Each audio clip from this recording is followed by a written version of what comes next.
pleased to introduce this day, this second day of the meetMED week, on concerted actions for promoting energy efficiency in buildings. It will be my pleasure to moderate this morning session and to welcome all the speakers that have joined us online and in presence. Just to remind you that interpretation is available in English and French, so feel free also to speak and intervene in any language you prefer.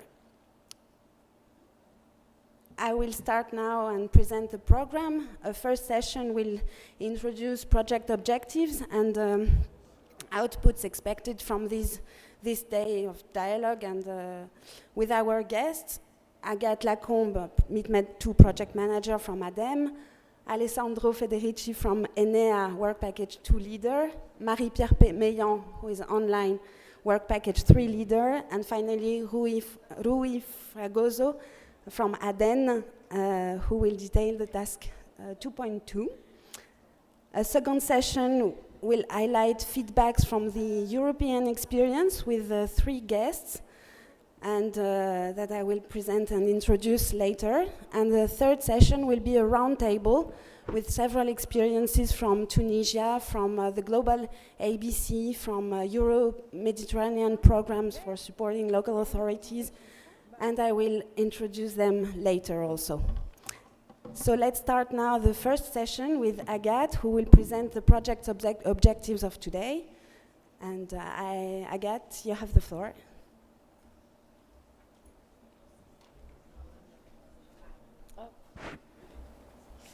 Good morning, everyone. Good morning, people online. I'm waiting for my slides. Yes? Okay. Okay, so I'll just quickly introduce you to the objective of today's session, which is focused on buildings. So, national energy strategies in the different region and countries of meetMED don't have the same targets.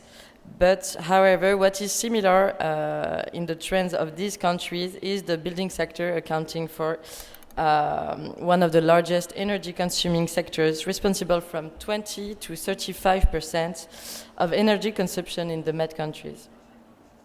Coupled with the same trends of rapid demographic growth and urbanization, there is an urge to deal with energy efficiency in buildings, especially on the new construction.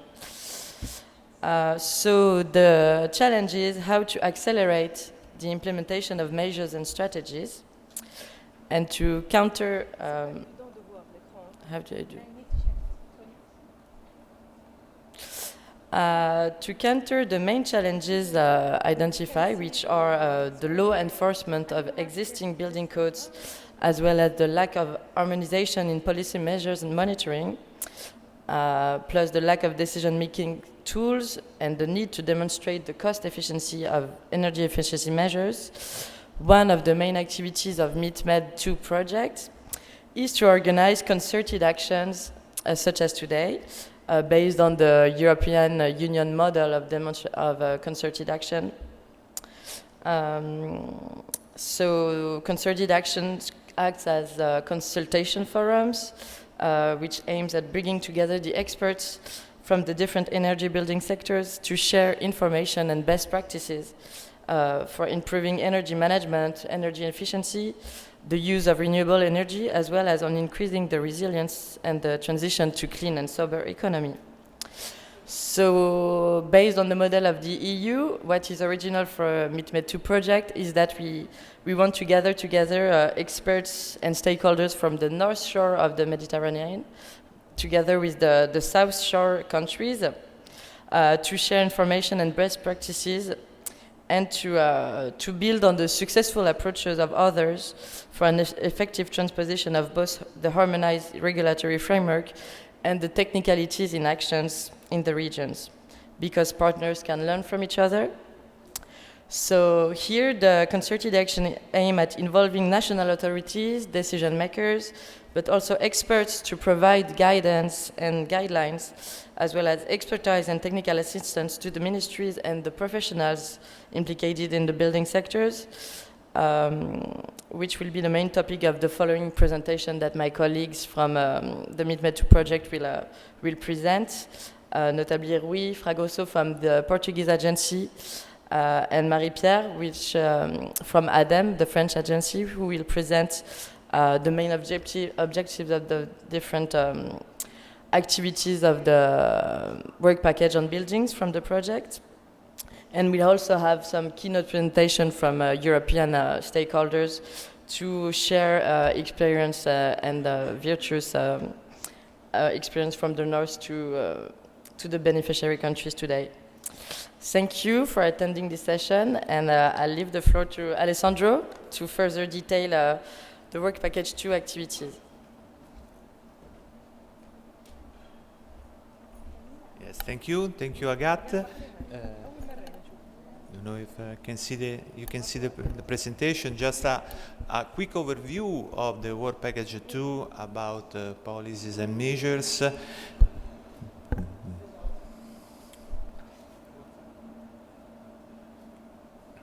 Okay, thank you. This is the general structure of the Work Package 2.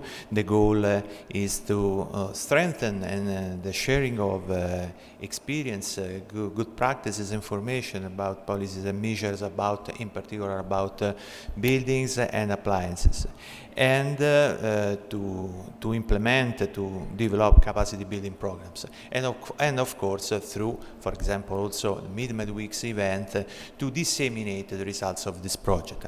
To date, in the time frame of the 4 years of the whole project, we are in the second here, where after a first phase of engagement, now we are going to present and disseminate the results of the technical working groups, with then the final goal to have also an interactive website where all the outputs of the project will be disseminated. More specifically, in the Work Package 2. Sorry.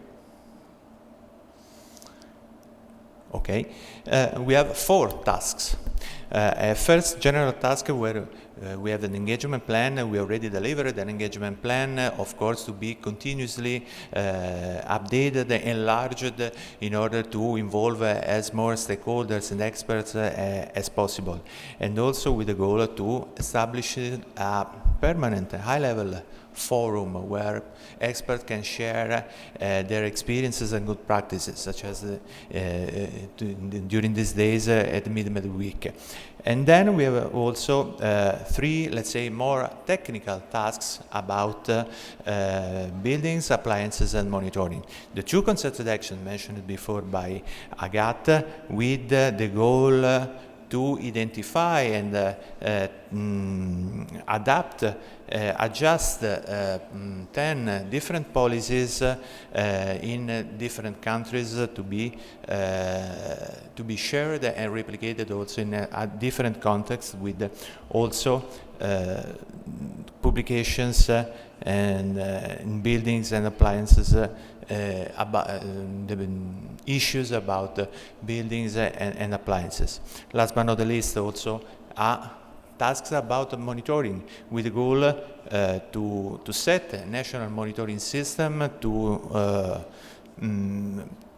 identify and to assess impacts of implemented policies, and also to exchange information and practices about energy modeling, and also the development and implementation of national energy efficiency action plans. In this view, during the first year of the project, different technical working groups has been set, in particular concerted action on buildings, and today, in particular in the afternoon, results will be presented. We have working groups about building codes, energy renovation, labeling, and financing.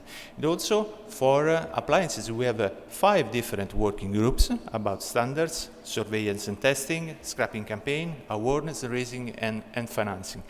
And also for monitoring, we had already some training session also about energy efficiency indicators, modeling, national energy efficiency action plan, and energy efficiency indicator.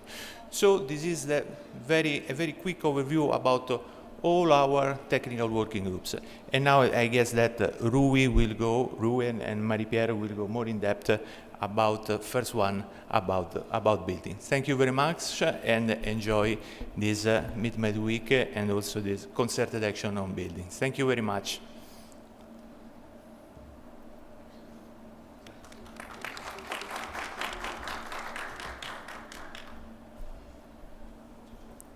Thank you, Alessandro. So Marie-Pierre is online. We will let her the floor now to present the work package 3.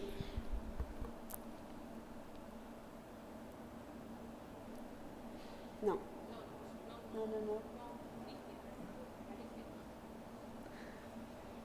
She can share. Asma.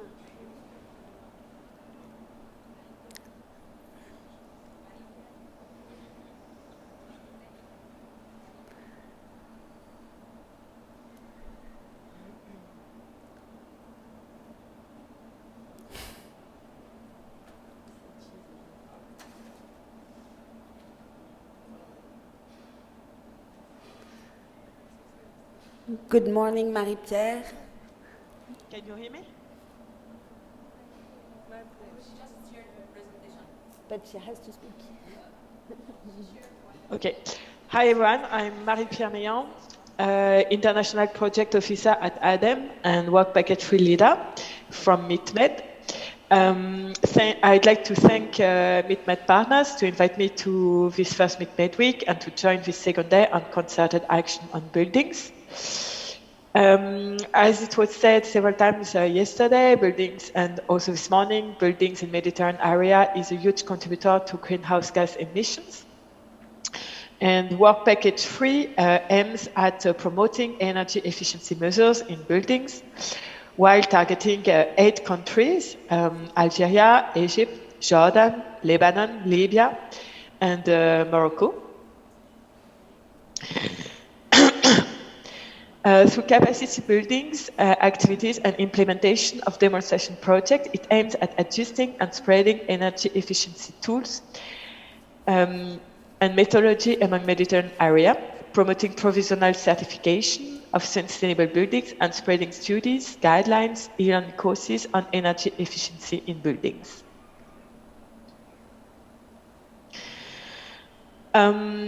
A few challenges need to be tackled to highly promote energy efficiency in Mediterranean area, how to better understand the drivers of energy consumption in buildings, how to develop easily replicable tools and methodology adapted to local context. To solve these challenges, Work Package 3 contributors will conduct 7 demo actions from April 2021 till June 2024, and 4 national agencies, ADEM, CRES, NER, ADEM, and RICRI, will lead the implementation of these activities. All demo actions will be implemented in a minimum of 2 countries, and the results of these demo actions will be spread among the region through several knowledge sharing and capacity building activities, and allow to build bankable, easily replicable projects. As main output, Work Package 3 should produce at least 2 publications and 3 online tools. To succeed in implementing the activities, Work Package 3 will require a high stakeholders engagement and a good collaboration with our Work Package. Work Package contributor will also seek synergies with existing projects and programs in the region to allow a high level of tools, guidelines, and trainings dissemination. The joint Euro-Mediterranean webinar, organized on 24th of February 2022 by meetMED, Interreg Mediterranean Efficient Buildings, and CCAP for SDG, which gather around 240 experts and city representatives, highlights how synergies with existing projects and programs increase impacts of meetMED activities. On this slide, you can find a global overview of the work package. The 7 demo action will produce 3 online tools, which will contribute to spread energy efficiency through digitalization, a barometer platform for buildings through an adaptation of priority barometer to Algeria and Palestine context, a regional platform for training and self-certification to strengthen the skills of professionals in the building and real estate, a simplified tool for school audits and measures of renovation. Demo Action will also provide technical assistance to develop easily replicable energy efficiency methodologies in piloting new technology for improving energy management and thermal comfort with energy performance contracts, in developing solutions for improving water energy nexus for buildings, and in spreading innovative solutions to improve energy efficiency and thermal comfort in public buildings managed by local authorities. And the work package will produce at least 2 publications, a study on the potential of district cooling in the South Mediterranean countries and a panorama of solutions for energy efficiency in buildings. And 4 capacity buildings activities will contribute to the dissemination of tools and guidelines to develop new training modules physically and virtually through webinars for professionals and through the implementation of twinning agreements and study tours for cities officers.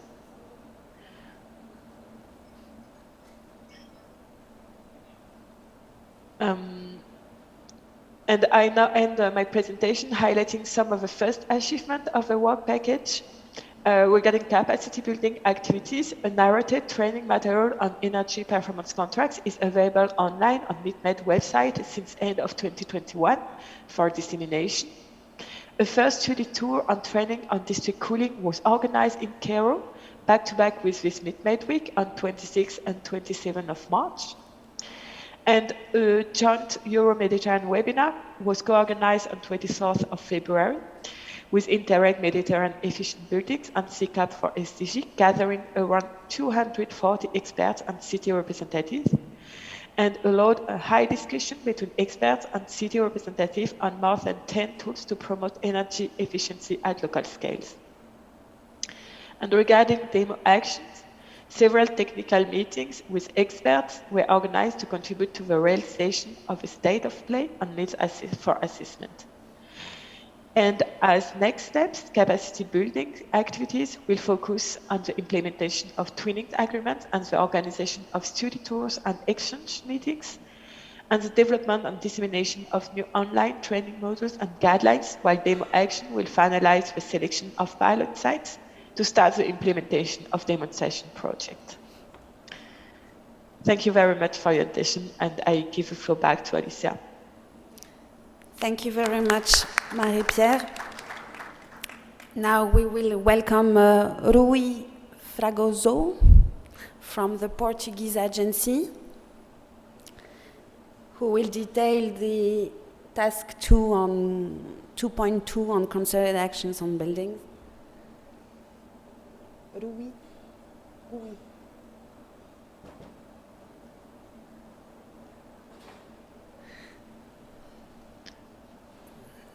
So we took some delay in starting, so I will remind you that you have 5 minutes.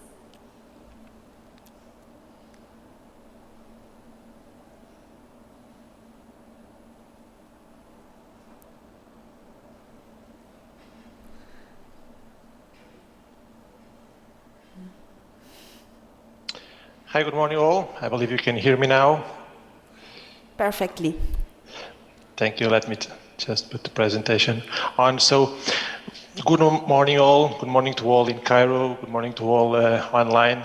I'm very glad to be here with all of you. Unfortunately, not in Cairo this time, but I hope next time we will be able to join with many colleagues and friends that we have from the current and previous projects.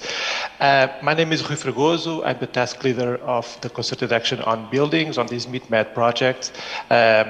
I have prepared a small presentation that basically details a bit of what was already said by Agate and Alexandro, and I'll go through a couple of slides just to give us a little overview of what will be in detail the task on concerted action of buildings. So this is basically a task within the working package 2. It involves all the target countries, Algeria, Egypt, Jordan, Libya, Lebanon, Morocco, Palestine, and Tunisia. And the goal is to support policy decision makers with the view of harmonization and contribution to leveling up the regulation and standards of building sector. It's basically work done around 4 technical groups that also aligns with the other working packages. And at the end, we expect to develop some guidelines and best practices that allow each of these target countries to propose specific policy measures to governments and municipalities on those countries.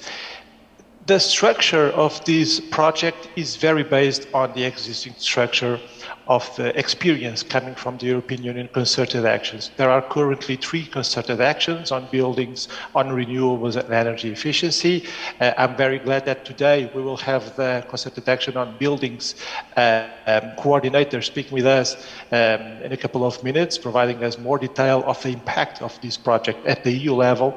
And that's basically the expertise that we want to bring here, actually to implement a task, a concerted action, where the share of information and experience from all the countries and the dialogue between those countries could be the basis for discussion and to allow us to progress in many areas. For this, we have tried to set up a team, a coordination team and experts that have expertise. Expertise on one side, on the leading team, with my colleague Claudia and Ana Maria Salama from ADEN and ENEA, respectively, which are engaged in the CA EPBD and the CA EED, and they will be responsible for the 4 working groups that we have set up, but also the expertise, the concrete expertise from experts from the 8 target countries. We have already registered 23 experts from 5 countries. They have registered themselves through the different working groups, and as you can see, we are starting to build and have already built a good and sound, robust team that are currently working on topics that are also being evaluated. In terms of methodology and action plan, this is also very much in line what happens in the concerted actions.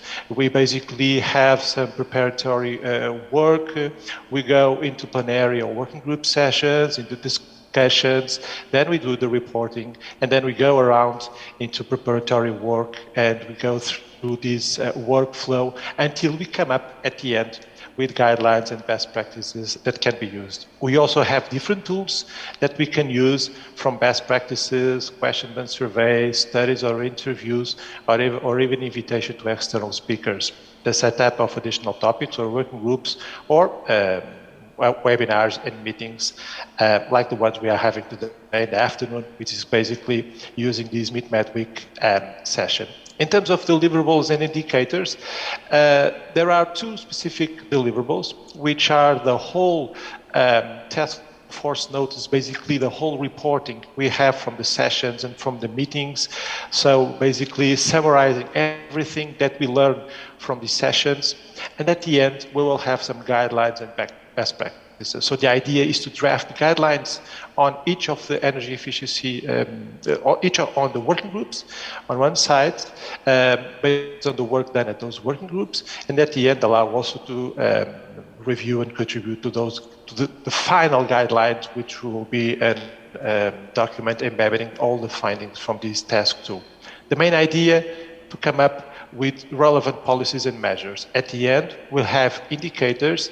We will have in all the 8 countries, proposed a total number of 10 policies, concrete policies proposed for implementation that experts can provide to their ministries, governments, providing guidelines on what can be done and improved on each of those countries in every specific area that we have seen on the working groups.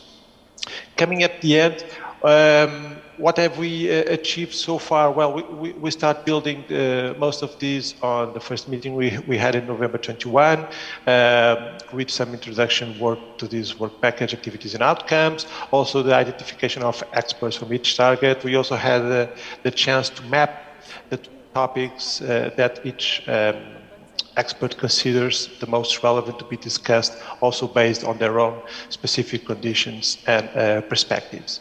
The next steps, we will have to finalize quickly the list of experts. We still have 3 countries remaining, and start further mapping on legislation, regulations, standards, practices within the 4 working groups. So the idea is to quickly come up with the specific needs from each target country and start mapping and building on what will be the discussion throughout the whole project, and which policies and which proposals we will come up at the end, deriving from the guidelines that I have just presented. So looking very forward for the whole project, and specifically for the afternoon sessions, where we'll have the chance once again to look at best practices that are being done at the whole level from the whole countries, and start sharing and discussing some of the topics with the view also of the next meeting. So thank you very much. I'm looking forward for the next sessions. Thank you. Thank you, Rui, for introducing the task. And now I'm quite happy to introduce the next speakers who will present the European policy and the Energy Performance and Building Directive and the Renovation Wave. So I introduce Annette Persson. Annette Persson is a policy officer at the European Commission in the unit of energy efficiency in buildings and products. She coordinates the unit's work on the EPBD concerted action and the implementation of the Renovation Wave. Annette holds a Master of Science degree from the Royal Institute of Technology in Stockholm and has previously worked at the Swedish Energy Agency and the Swedish Ministry for Energy and the Environment. She will present now the Renovation Wave and the EPBD concerted action.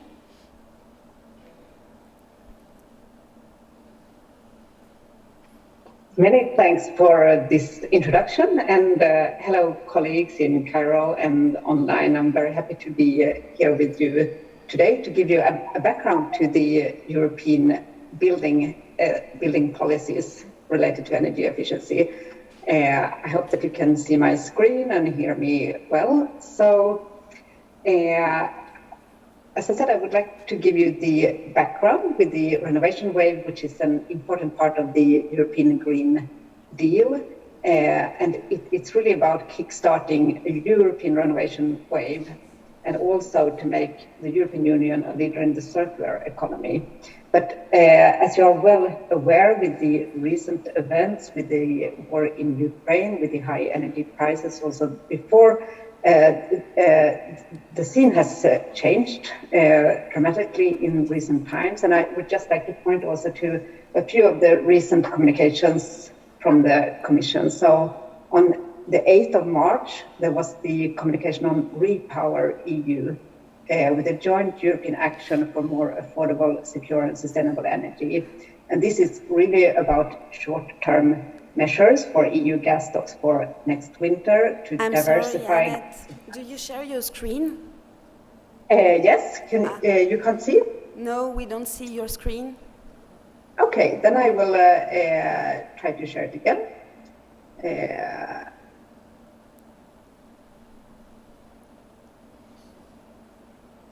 So can you see it now? Yes, that's better. Thank you. And then I will also do it in slideshow mode. So, is it good? Yes, it's perfect. Yeah. Thank you.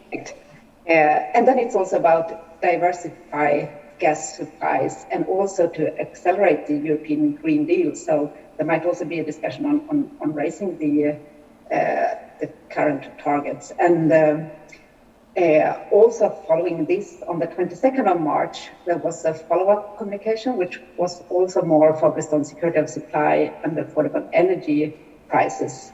Also making reference to the energy prices toolbox, which is there since October last year, but also to look at the structural solutions in mid-term and long-term with more renewable energy and energy efficiency measures, not the least in buildings. There's also the idea of perhaps putting forward an EU's energy savings plan. And also in May, there will be the Repower EU plan, which will sort of build on upon the structure from the recovery plan.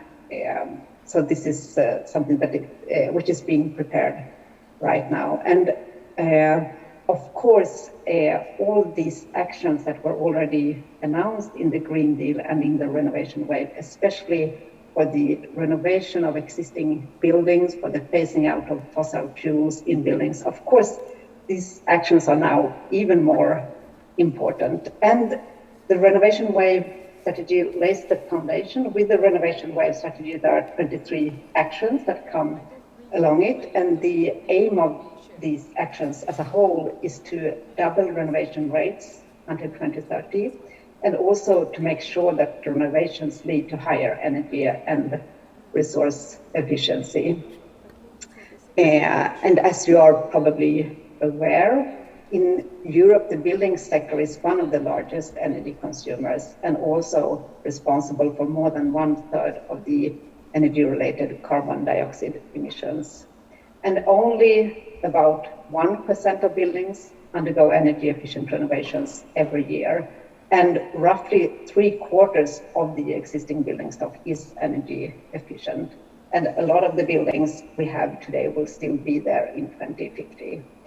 So the aim of the renovation wave is then to trigger renovations, to ensure that, to target that 35 million buildings could be renovated until 2030, and also to create new jobs in the construction sector.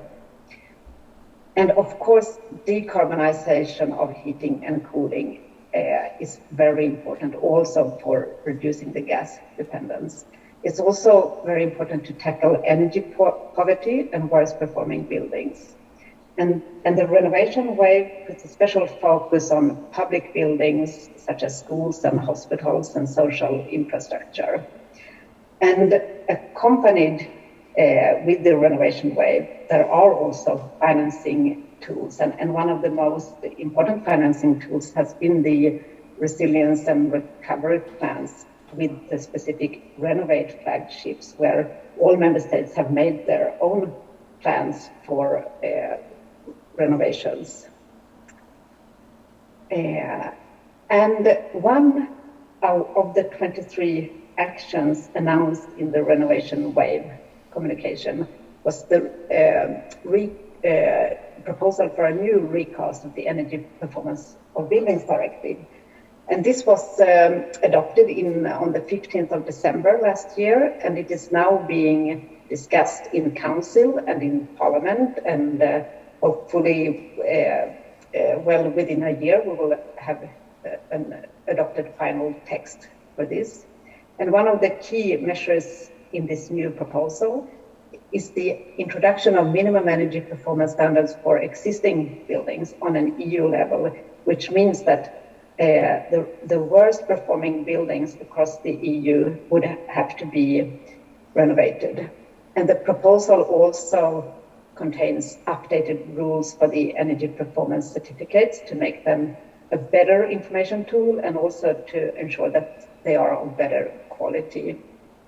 And as I also mentioned before, funding is of course crucial for making this happening. And in the revision, the proposal for a revision of the Energy Performance of Buildings Directive, there is also a standard for deep renovation to make it easier for investors and building owners to target really a deep renovation, but also using building renovation passports to set out the steps for a staged deep renovation made in several steps.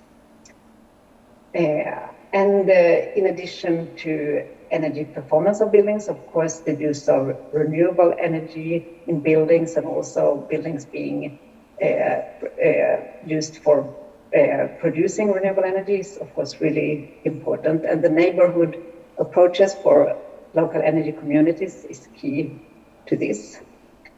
And I would also like to mention that within the renovation wave, there's also the Affordable Housing Initiative, which has been launched recently. And there's also the new European Bauhaus, which is an interdisciplinary project which looks at both energy performance, but also style and sustainability. And this is really an approach which is targeted to architects, artists, scientists, engineers, really cross-sectoral. And there was a communication in September last year, and now with the new proposals for the Horizon 2020, Horizon Europe, there are also funding possibilities for projects within the new European Bauhaus to have sort of the global view on these important aspects, and also including the aesthetic vision. So this was all from my side. So thank you very much for listening. Thank you very much.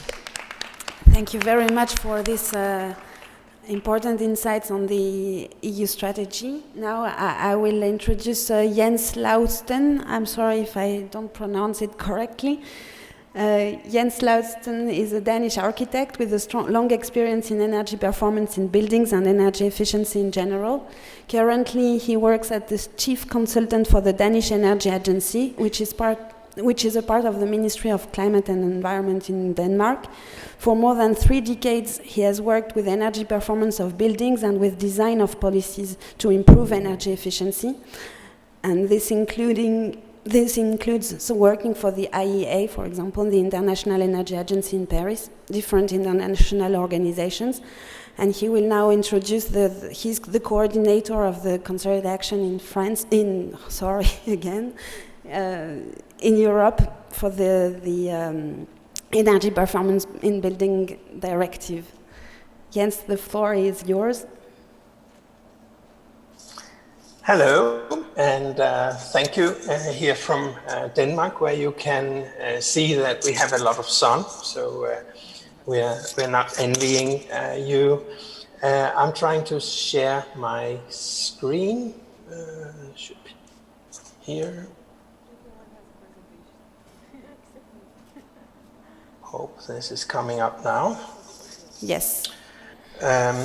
I am, as mentioned, the coordinator of the Concerted Action EPBD, which is supporting implementation of energy performance in all EU member states, but also in Norway and the UK. The special thing, I think, with buildings, just to touch on this point, is there are very many stakeholders. There are many people who act in buildings. It's hundreds of millions all over Europe. So it's very difficult, to change the behavior of so many people. So therefore, a lot of things is done through mandatory measures. These are set in the EU directive, which Annette was talking a bit about. But often the details are left to the individual countries because, of course, there is a big difference from the south to the north or the east to the west. And therefore, many things are set finally in the stage.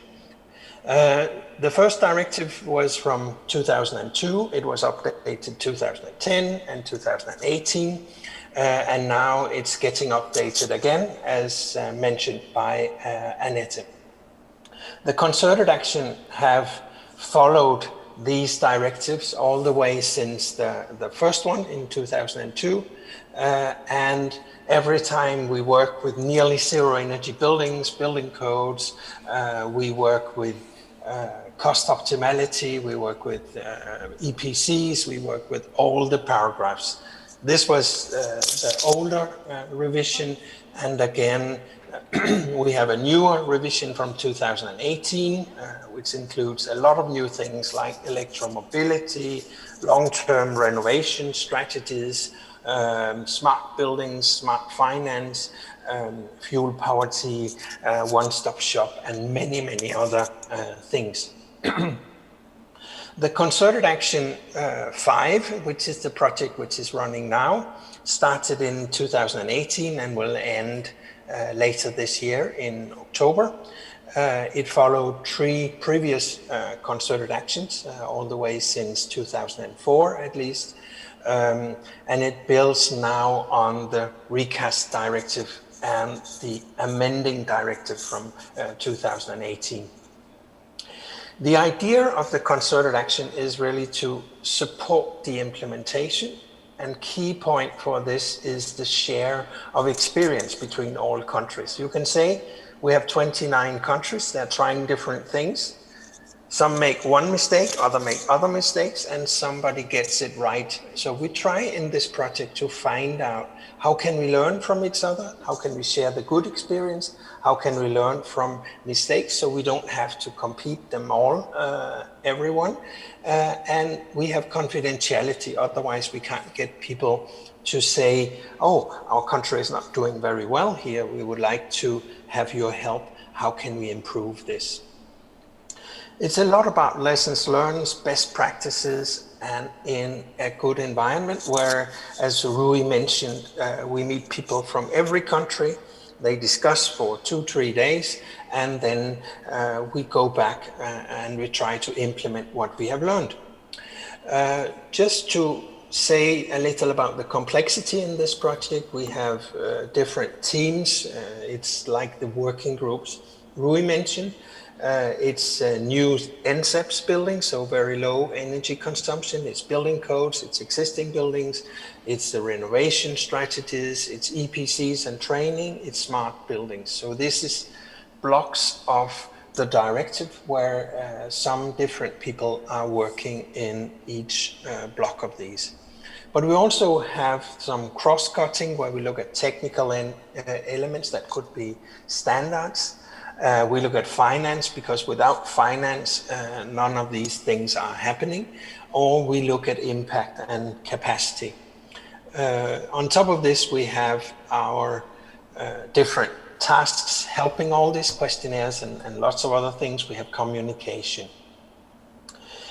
A very central thing in what we are doing is the plenary meetings. We have 150 experts meeting in physical plenary meetings. 3 is sent by every government, so we have people from the ministries, from agencies, or from the research environment. And when we did virtual meetings lately, we had almost twice as many people.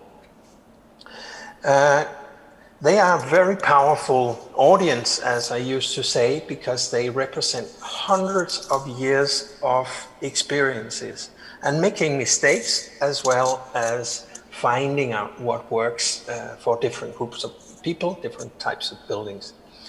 And they all have access to implementation. So when a good idea is shared in this group, it might go straight back and become implemented in many different countries, and maybe in a slightly new version, or maybe in a smaller version, and all of this is so embedded in the process that you can't really say what would have been there if we had not had all these discussions. I'm sure the countries would have opposed against many things because they say it's too complicated to implement.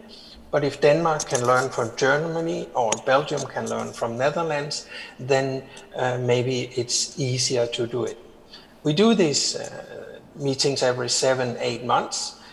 We select very carefully the topics, and as you can see, these meetings are very dynamic. You put up things on stickers, you print out things, you put a small marker, or you put post-it notes, so that you can really share and say, what do you think of?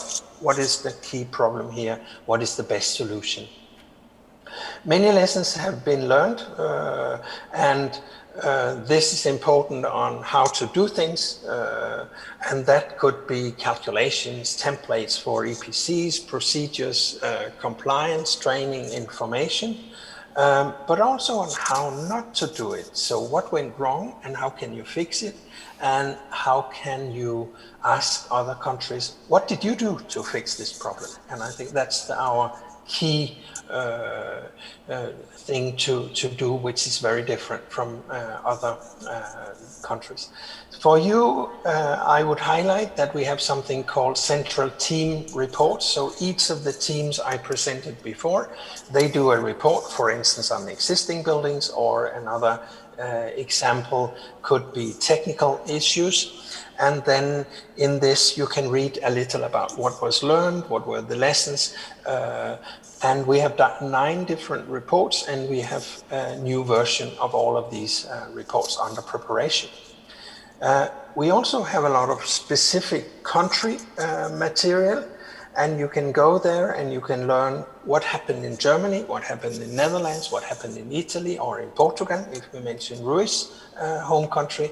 And each of them are making a structured report that you can read, and you can read about all the different elements of the EPBD and what have the country done to implement every paragraph in the directive, more or less.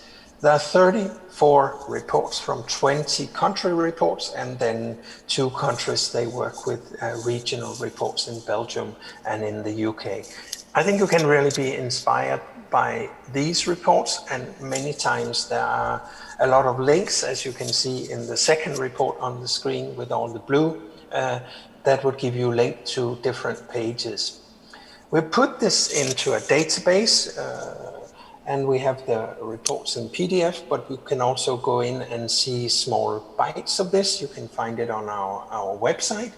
And this could give you an overview for one full country. You could pick the Austrian report, as we saw before. You can see all the chapters or parts of them. Or you can go in differently, and you can go into a section of the reports, and you can compare it for all the different member states. So again, you can see the variation over Europe, and you can maybe put that together with what was said in the directive. So this is a major source of information, and I would recommend you to go there and check this. I think that's what I had the time to present, but concluding that, I think the implementation would have been looking very different if we had not had this project for the last nearly 20 years, because it have helped countries to develop common methodologies, common approaches, learning from each other, and slowly kind of harmonizing different things so that countries do it more and less in the same way, which is helping Annette and her colleagues when you want to make new versions of the directive. Thank you for your attention. Thank you very much, Jens, for these insights that seems very fruitful and inspiring for us. Indeed, the concerted actions, and even if we don't have a Mediterranean directive on energy performance, we are looking forward to have one. And I really guess this gives us lots of inspiration. We understand the process and the confidentiality issues that we could meet also, and the progress, the different progress of each country, and it's very, very inspiring. Thank you again. And we. Sorry? You have a question? No. Okay. I would just highlight that we would be happy to work with you. You have Rui from our team in your group, but we can also discuss if we, in other ways, can exchange information and knowledge from our project. So I would just highlight. Thank you very much for this suggestion. I think we will take it.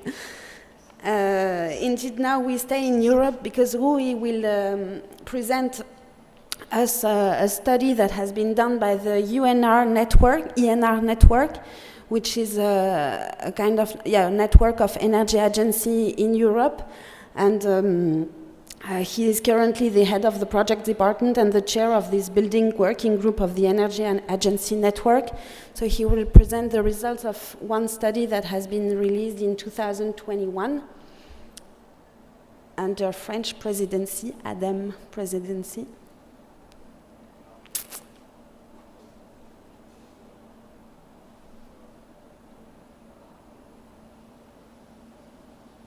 Yes. Perfect, we see your screen.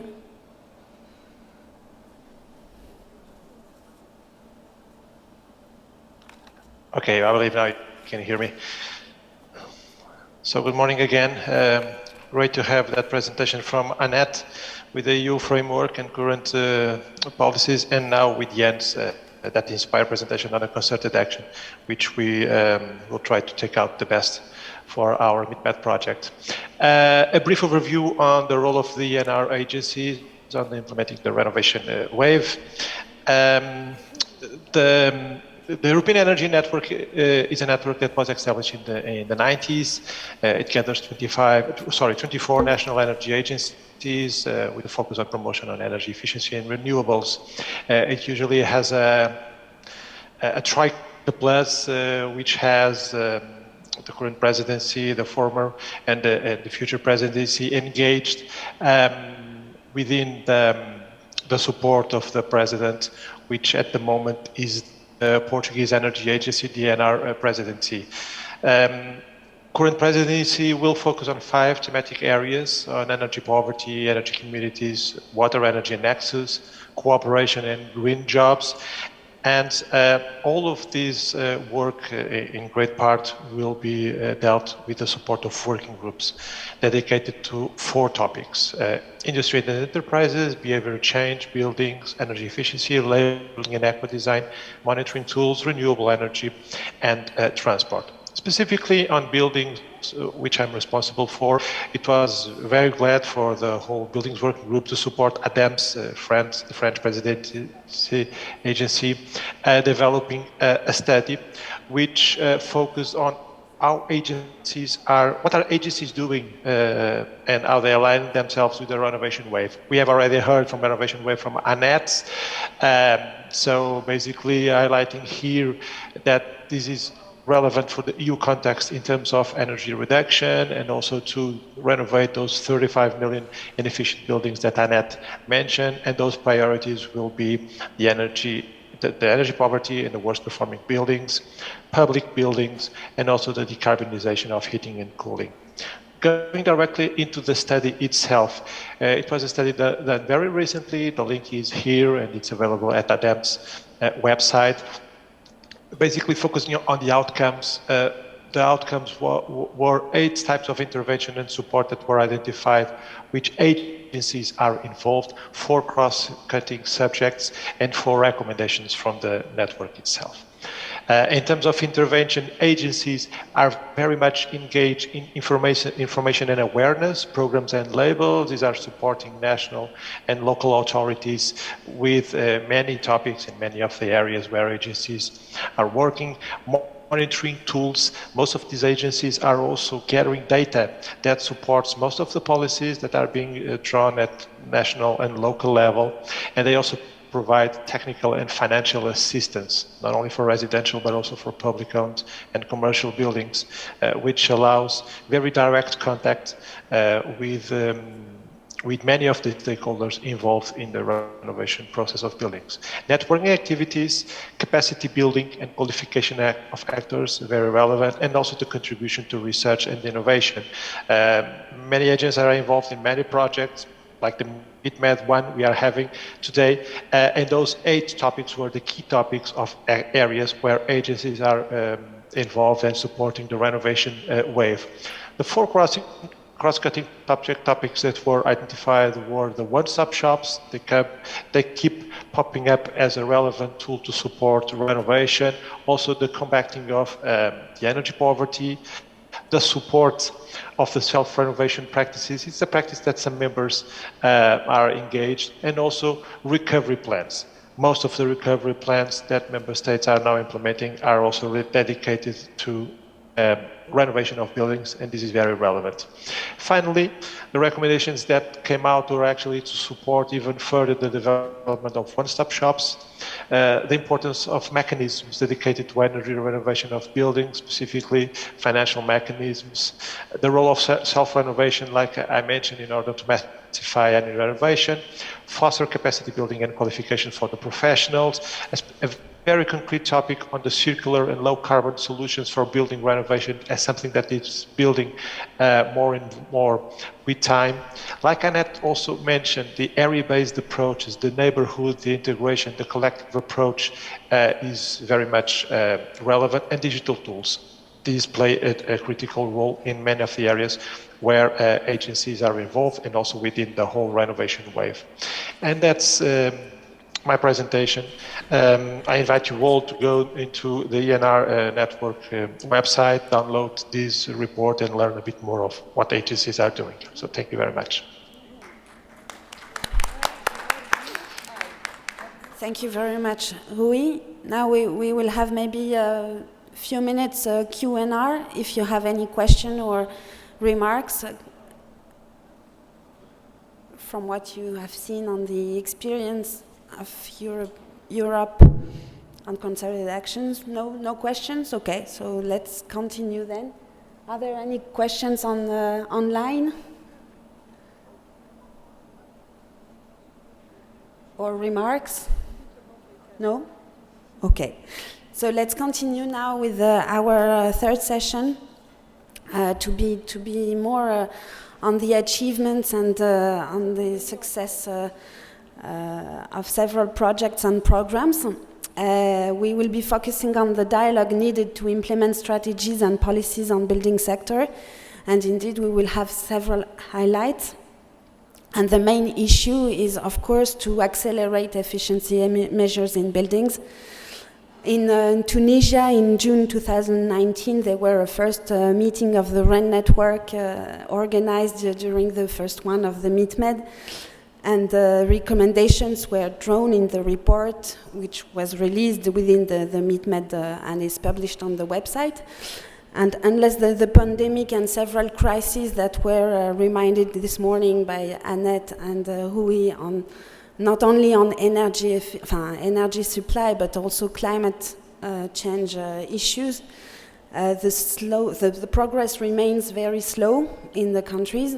It's very important to update the commitments and to maybe raise the ambitions. Some achievements have been done so far, and now we shall discuss these solutions, these messages to address also in perspective of the COP27, the messages to address to decision makers to accelerate the energy efficiency measures in buildings. I mean, we are all in the decade for action, and we know that building sector is quite a big, important issue. So, in order to align the sector with the Paris Agreement, lots of challenges have been underlined so far, but the progress remains slow. And this call for action obliges us. So we now will really focus on solutions with our next speakers.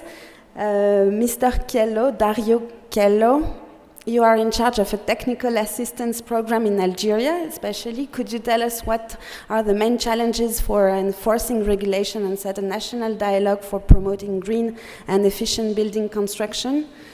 What are the main achievements so far? We lost the Zoom. Okay, just a second. Then I will present Dario, even if I'm not sure I need to present him. Everybody knows Dario Chiello, but he's a senior expert with 40 years of experience in the field of energy, 26 years of institutional experience working for ministries, government agencies and international organizations. He's now the team leader of the Takana Difa project supporting Algerian government. He was also the head of NER, European Union and International Organization office in Brussels.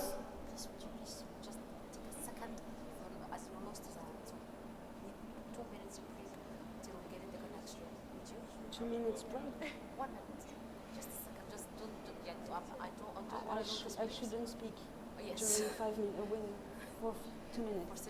Just notify that we have lost connection. Okay. And we will go back to the connection. Okay, I am informed that we have lost connection with the Zoom, so we are trying to get it back. So let's wait 1 or 2 minutes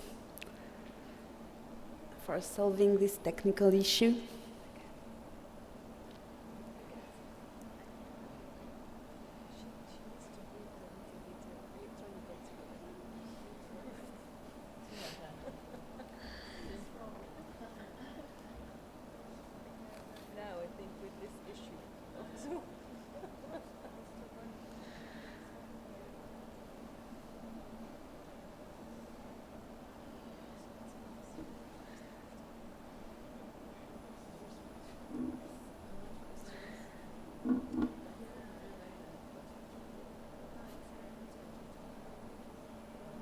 This is the challenge for a hybrid event. We have to pay attention also to online assistance and attendance. They are back. Perfect. So, Dario, la parole est à vous. Écoutez, je vous écoute, j'entends tout et je vois tout. Donc le problème... On vous entend maintenant. Et on va vous voir dans quelques secondes. C'est bon, on vous voit également. Du coup, donc, le programme d'assistance technique Takana Difa en Algérie, quelles sont les principales leçons apprises pour créer un dialogue et établir un dialogue entre toutes les parties prenantes pour actualiser les régulations, les réglementations, et en particulier la réglementation thermique en Algérie. On attend votre expérience. Vous nous entendez, c'est bon ? Alors, parfait. La parole est à vous. J'ai un problème, j'entends soit l'arabe, soit l'anglais.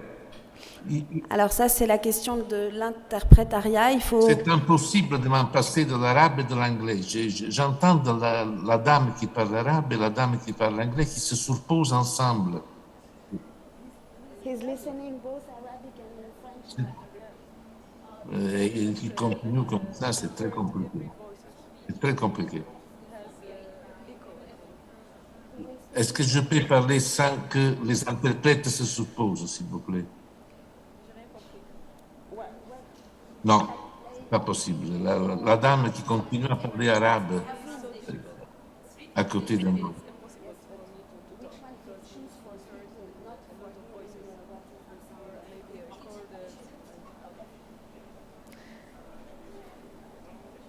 Je pense que l'interprétariat doit être sur le original.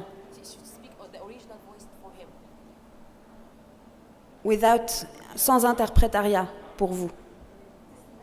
Pour moi, ça va très bien. Et nous, on vous entend bien aussi, on vous écoute.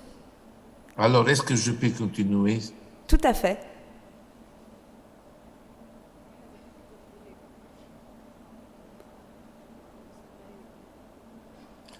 Alors, j'essaie de continuer. Alors, j'ai envoyé une contribution écrite aux organisateurs, donc je vais...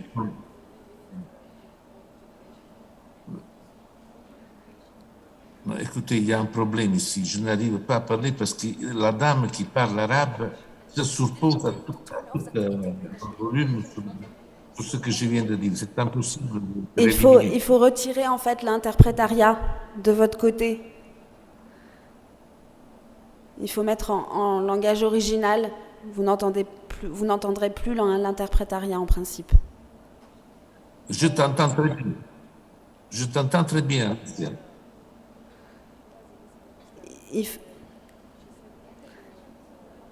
Voilà, le problème, c'est l'arabe. C'est toujours l'arabe. Alors dans ce cas-là, il faut éteindre enfin, il faut mettre en langue originale, sans interprétariat. Voilà. Original. Recording in progress. Je pense que c'est le bouton à côté, si je peux me permettre. Interprétation. Langage original. Enfin, langue originale. Je n'ai pas vu le...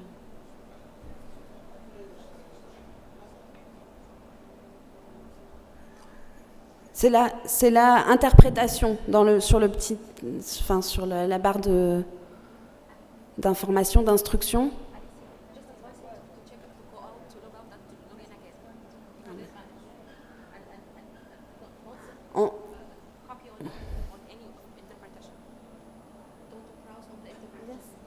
I know. I'm trying to explain him.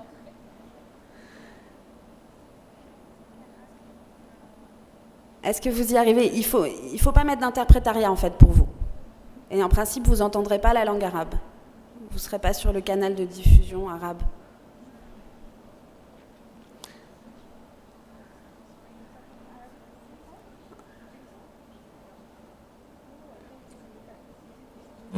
Est-ce que je peux continuer? Oui, tout à fait, on vous entend bien. Bon, alors, je n'arrivais pas à les voix. Donc, je vous disais que j'ai envoyé une contribution écrite et j'espère que vous puissiez regarder là. Concernant la question des défis, bon, le défi le plus important,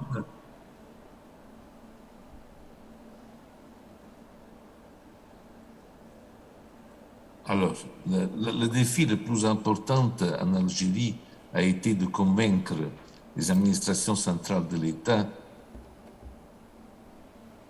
de bien faire.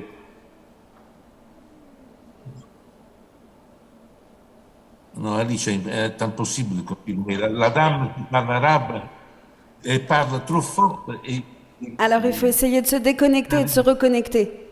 je n'arrive pas. Essayez de vous déconnecter et reconnecter.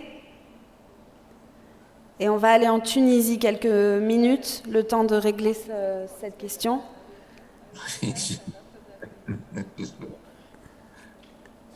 Donc, Rim Nafti, je vais introduire rapidement. Donc, elle coordonne le programme PIB en Tunisie, donc le programme pour l'efficacité énergétique dans les bâtiments.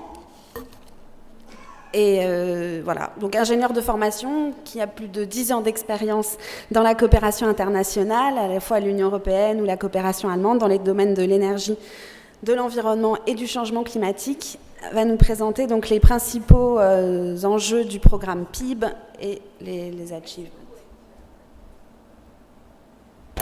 Thank you so much, Alicia, for the introduction. And please. Yeah. I would like also to thank you, all the organizers, such as Rui and NER, for the invitation. And now I will present you our program, that named Program for Energy Efficiency in Building for Transforming the Building Sector. So I have to go like this.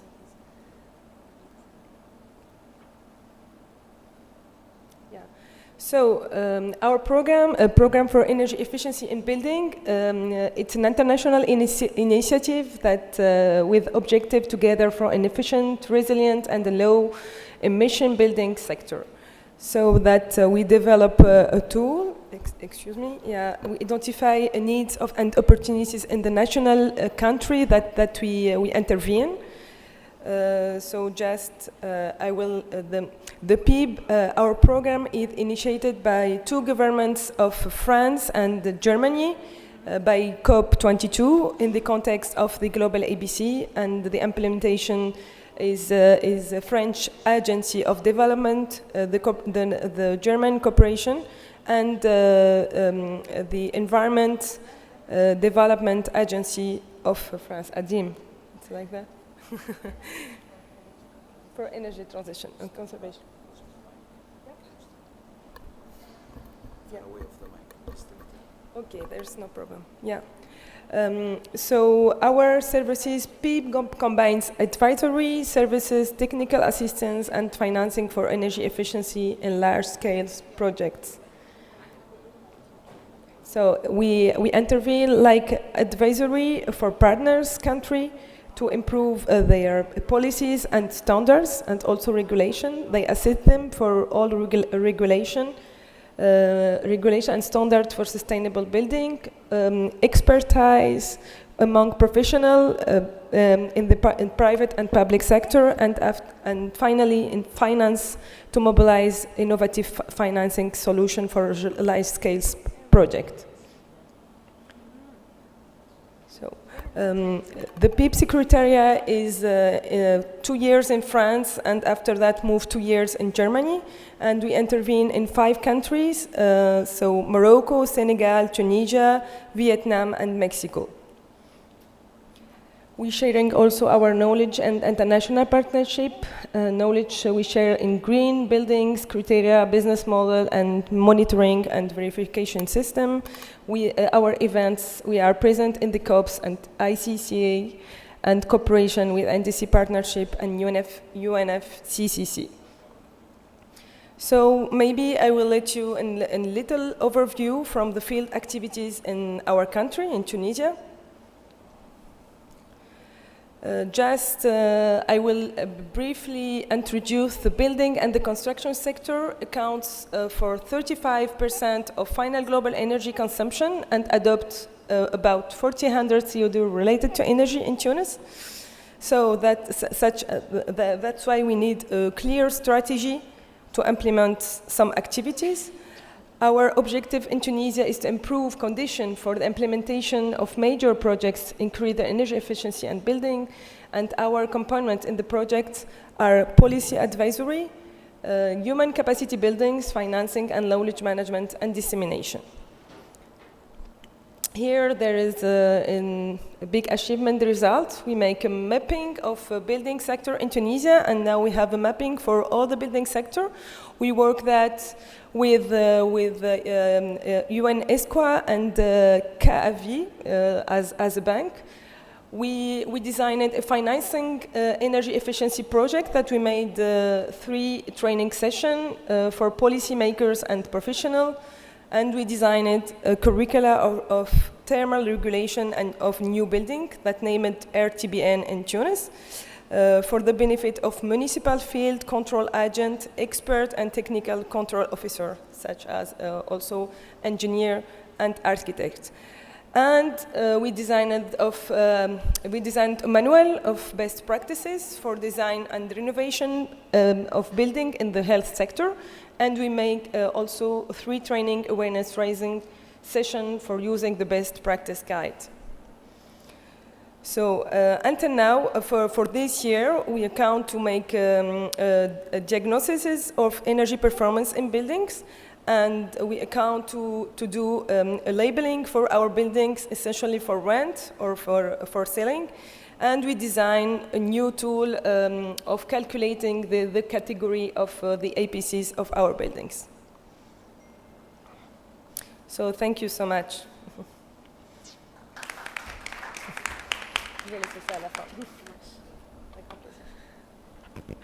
Thank you very much, Rim, for these insights in Tunisia. In fact, I see lots of achievements, and it's a very good thing to share also with the other countries what were the key achievements. Now I would like to introduce Nora Steurer, who is the Program Management Officer at the Global Alliance for Building and Construction. So Nora she works in the cities unit with the Global ABC and focuses on questions of climate change, energy and resource efficiency as applied to buildings and constructions. She's particularly interested in policy frameworks and economic and behavioral incentives conducive to energy and resource efficient cities and buildings. She will present indeed the Global ABC Secretariat hosted by the UNEP with 204 members and 34 countries involved. So this international initiative is the leading global platform for governments. Could you present this initiative to us and show how the Global ABC contributes to the mobilization of the stakeholders for massifying energy efficiency measures in buildings? What are the key achievements so far? Thank you very much. I hope you can hear me all right. It's my pleasure and honor to be with you, not in person, even though that would have been lovely, but at least virtually. As was mentioned, I'm Nora Steurer, and I work with the Global ABC, the Global Alliance for Buildings and Construction. Indeed, we do work closely both with the PEEP, and thank you to our previous presenter also, and also with ADEM, who is one of our members. ADEM also was instrumental in organizing and co-hosting together with the government of France our quite recent 2022 assembly in Nice in France. So warm thanks for that once again. Okay, I will speak without slides. I hope you will indulge me. We were founded, the Global ABC was founded at COP21 in France at the initiative of the French government. We were founded with the objective of putting buildings on the map when it comes to climate action, because rather surprisingly, when you think about it, and we've heard a lot of very impressive figures today, the buildings and construction sector did, until recently, maybe still a little bit, but it has gotten much better, fly a little under the radar when it comes to climate action, even though the contribution to emissions and the contribution to energy is staggering. And not only that, we are also, of course, looking at a massive increase in floor area, a massive increase in global construction. From now until 2050, floor area will double or even more, and especially so in rapidly expanding urban areas in the Asian and the African region, right? So we really need to act very rapidly. When we started, we were 79 members from all around the globe, and the special thing about the Global ABC is we consider ourselves a network of networks, and we really do have all the stakeholders. One of the previous speakers said us very well, what characterizes the buildings and construction sector is the massive number of stakeholders. There are just so many. It does set us apart from other sectors. It's very hard to know where to start, or to make sure that everybody is aware of what is needed from them and that they also do it. So this is one of the jobs of the Global ABC, one of the missions, if you will. What sets us apart also is that next to private sector, civil society, local governments, and research, we also have countries. So I said we started with 79 members. We are now actually a little more than what was just said in the introduction. That's no fault of yours at all. That is just a recent growth. We are now 215 members. So I think this is also an expression of the need of having a platform for everyone, where everyone comes together. Roughly speaking, we have three objectives. One is to be a global advocate, to really put the sector on the spot, say, look, it is incredibly important to act because the impact of the sector is so large, but also to show that this is an opportunity. Two, to track progress and to set targets together with everyone, with all our stakeholders. And for that, we have our annual Global Status Report for buildings and construction, which you may have come across. We're doing this in collaboration with many of you, and also with the IEA. And last, but certainly not least, the help supporting countries in setting targets based on their priorities. And I've heard here very impressive also today that many of you are engaged in similar efforts. This is really great. For us, of course, the COP is always particularly important. We had a great presence also at COP26 with the Cities, Regions and Built Environment Day. First time since COP21. Since that happened, we also had a Pavilion Day. You may have come across it. And we do hope that we are able to once again have a strong presence for the building sector with all of you at COP27. Of course, this is always up to the hosts as well. I do want to talk a little bit, let me maybe just revisit some of the facts and figures, and I will not go into the emissions and energy profile because we have heard this already, and I'm sure you're all well aware. I want to mention two things. One is in our last Buildings GSR, the Global Status Report for Buildings and Construction, we compared the years 2015 and 2020 in some key metrics to see, have we seen any progress at all? And the answer is very clearly, absolutely yes, we have seen progress on a global scale. So let us not forget that. The need for action, much faster action is absolutely there, but we have seen progress. I think it's important as well. Otherwise, it can be very easy to become pessimistic. So example, for NDCs, nationally determined contributions, the building energy efficiency in buildings is now the second most mentioned measure overall after renewable energy. So there's, I think this shows that countries are well aware of the potential of this sector, also for employment and so on. We've seen an increase of mentioning buildings in NDCs of 55% since 2015. 55%, I think that is a lot. We've seen an increase of building energy codes of 30%. We have seen a decrease of energy intensity, and we've seen an increase in floor area. So this shows that a certain decoupling is possible.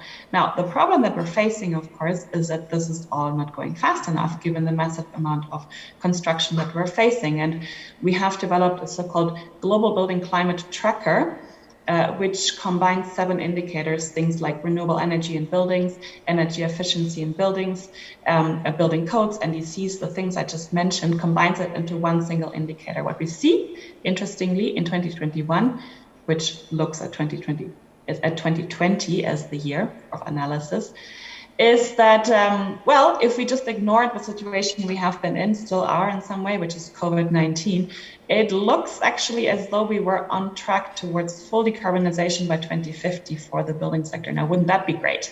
But if you calculate the COVID-19 effects out, meaning that construction projects had to be stalled or postponed, and that economies were on standstill or partial standstill, we are actually far away from that goal. So again, we have seen progress, but the progress needs to be much, much faster.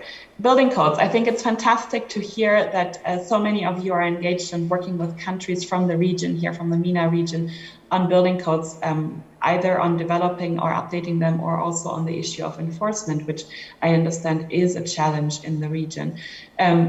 But you know, it's great to see that there are building codes also, because again, when we look at the global level, how many countries in percent, and I actually would have loved to poll you on this, because I would love to see what you think, but I don't think we have time. So, but you know, how many countries in percent do you think have mandatory building energy codes in place globally? It's 22%. And if you look at Africa, so indulge me, I will speak about Africa, not MENA specifically, it's 9%. So, you know, there really is a big gap here. And this is just speaking about whether these are in place. It's not even looking at enforcement. So what do we need? We need all hands together. And for that, we need national governments to set some of these frameworks, codes, other key regulatory measures, NDCs, and so on, to guide other stakeholders. What is the framework within which we move? We need clear targets. And for instance, under the Marrakesh Partnership for Global Climate Action, which you may be familiar with, founded at COP22 in Marrakesh, hence the name, we have co-led the Human Settlements Target, which is halving building sector emissions by 2030 and full decarbonization along the life cycle by 2050. And this brings me to the other point. We need all hands on deck, and we need all hands on deck for a life cycle perspective. So energy and energy efficiency is extremely important. And again, I think it's very heartening to see what you are all doing on this. But of course, we do need to consider materials as well. And the issue with materials is, of course, that embodied carbon and the materials of choice, this is determined at the very start of the construction, at the very start of the value chain, of the supply chain, right? So you need to get it right at the start, and otherwise it's very, very difficult to address or change. So this is really, really important to also have this life cycle perspective in place. And last, let me circle back to COP. I think these targets we need. It is time for action. We need to go beyond commitments. That is clear. And once again, we see that also here. But we do also need a clear signal from countries. And the reason I'm saying this is, like, you may be familiar with the Glasgow breakthroughs at COP26, which had a couple of sectors, among them steel and cement, for example, but also renewables, which is good, which basically bring together countries on key actions around those. And we would advocate and say we urgently need that for buildings as well, knowing that it is a complex sector, it's a systemic sector, so we need a systemic target. That is not an easy feat at all, but I think we need that to have all hands on deck, and so that everybody has a clear understanding of what exactly is needed. I hope that gave you some insights into what we're doing and what, from our perspective and from our members' perspective, is needed. And I'd be happy to stay around for some questions. And with that, I will hand it back over to our moderator. Thank you. Thank you very much, Nora, for giving such insights and call us for acting and urgent commitment of the national governments. Indeed, it's national governments, but also local authorities, and who has to act and take action. So now I am introducing Naguib Amin, that was present yesterday also. He's an internationally recognized development expert with more than 35 years of experience, and he's currently the team leader of the EU-funded project meetMED and Cities for Climate. And So Naguib, you found meetMED aiming at strengthening and supporting local authorities in taking action.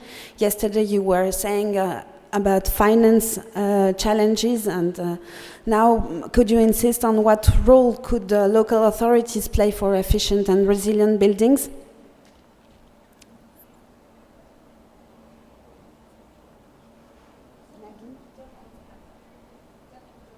Could you turn on your camera, please? Yes. Perfect.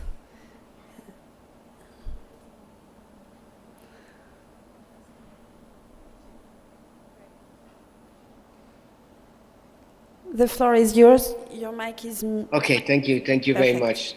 Thank you again for inviting me to this very, very rich gathering and very informative and productive action there.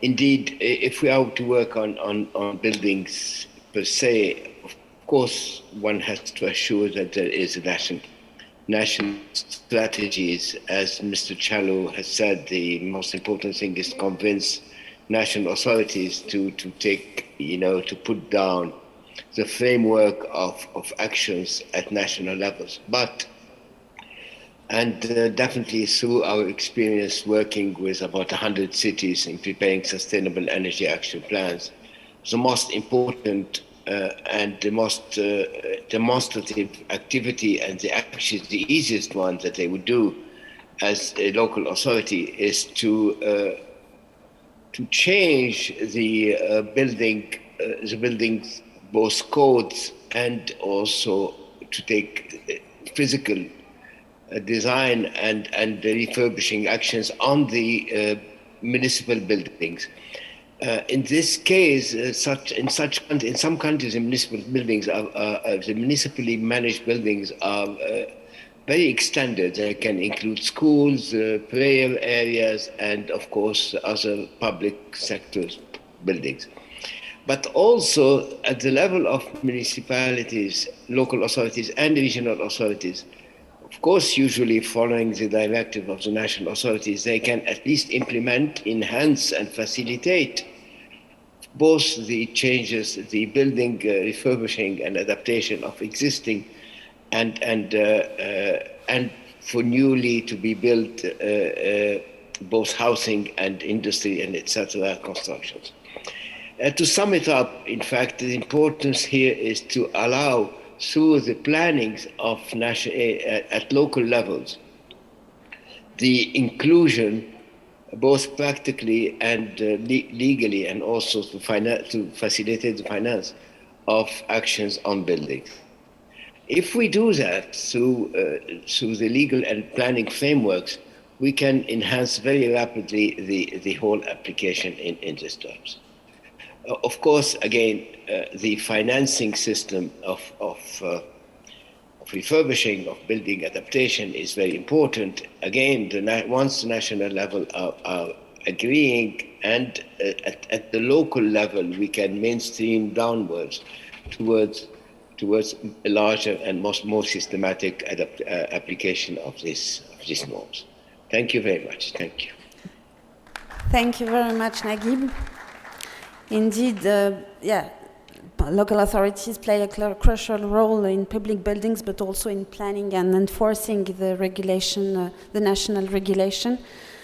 And it's very, very important to underline that. And the link also with the energy efficient and climate issues. Indeed, I will come back to Dario, who is back with us, pour nous présenter l'expérience en Algérie. Oui, merci Alicia. Maintenant, ça va très très bien. J'ai résolu le problème de l'interprétariat. Parfait. C'était ma faute. Non, je vous remercie pour votre patience. L'Algérie, bon, on a fait un grand travail et qui a consisté d'abord à comprendre, comment dirais-je, en détail, le cadre législatif et réglementaire existant et le système macroéconomique et microéconomique du pays. Ça, c'est, à mon opinion, quelque chose de fort important une activité à faire au préalable pour pouvoir désigner concevoir des mesures d'efficacité énergétique qui soient adaptées à la réalité du pays, et transposer ainsi dites best practices de l'Europe dans un pays comme la République démocratique et populaire d'Algérie, c'est pas quelque chose de faisable, c'est simplicité. Il faut bien tenir compte et respecter le schéma existant dans le pays, qui est un schéma où l'énergie est un régime de monopole par la loi. Et ça, c'est le choix, comment dirais-je, souverain du pays. Ceci dit, ces données, comment dirais-je, au contour, sont fort importantes pour les mesures d'efficacité énergétique. L'efficacité énergétique est forte prioritaire dans le pays. Le pays donne beaucoup d'importance à ce sujet, quoique au niveau des citoyennes, l'information n'est pas vraiment haut de gamme. Et donc, sur ce point-là, il y a vraiment un grand territoire de chasse où on pourrait faire beaucoup de choses, à mon opinion, surtout en pivotant sur le confort, parce que les citoyennes sentent beaucoup, comment dirais-je, la nécessité d'un confort qui aille en même temps respect de l'environnement. Nous avons fait beaucoup de choses parce que nous avons proposé 5 changements législatifs et réglementaires au gouvernement. Mais surtout, ce que nous avons fait est de travailler ensemble aux acteurs, comment dirais-je, incontournables au niveau gouvernemental, notamment le ministère de l'Énergie, le ministère de la Transition énergétique, le ministère de l'Habitat et les agences gouvernementales, la PRU tout d'abord, mais le CEDER et les autres agences qui sont en charge des renouvelables, de l'efficacité énergétique dans le pays.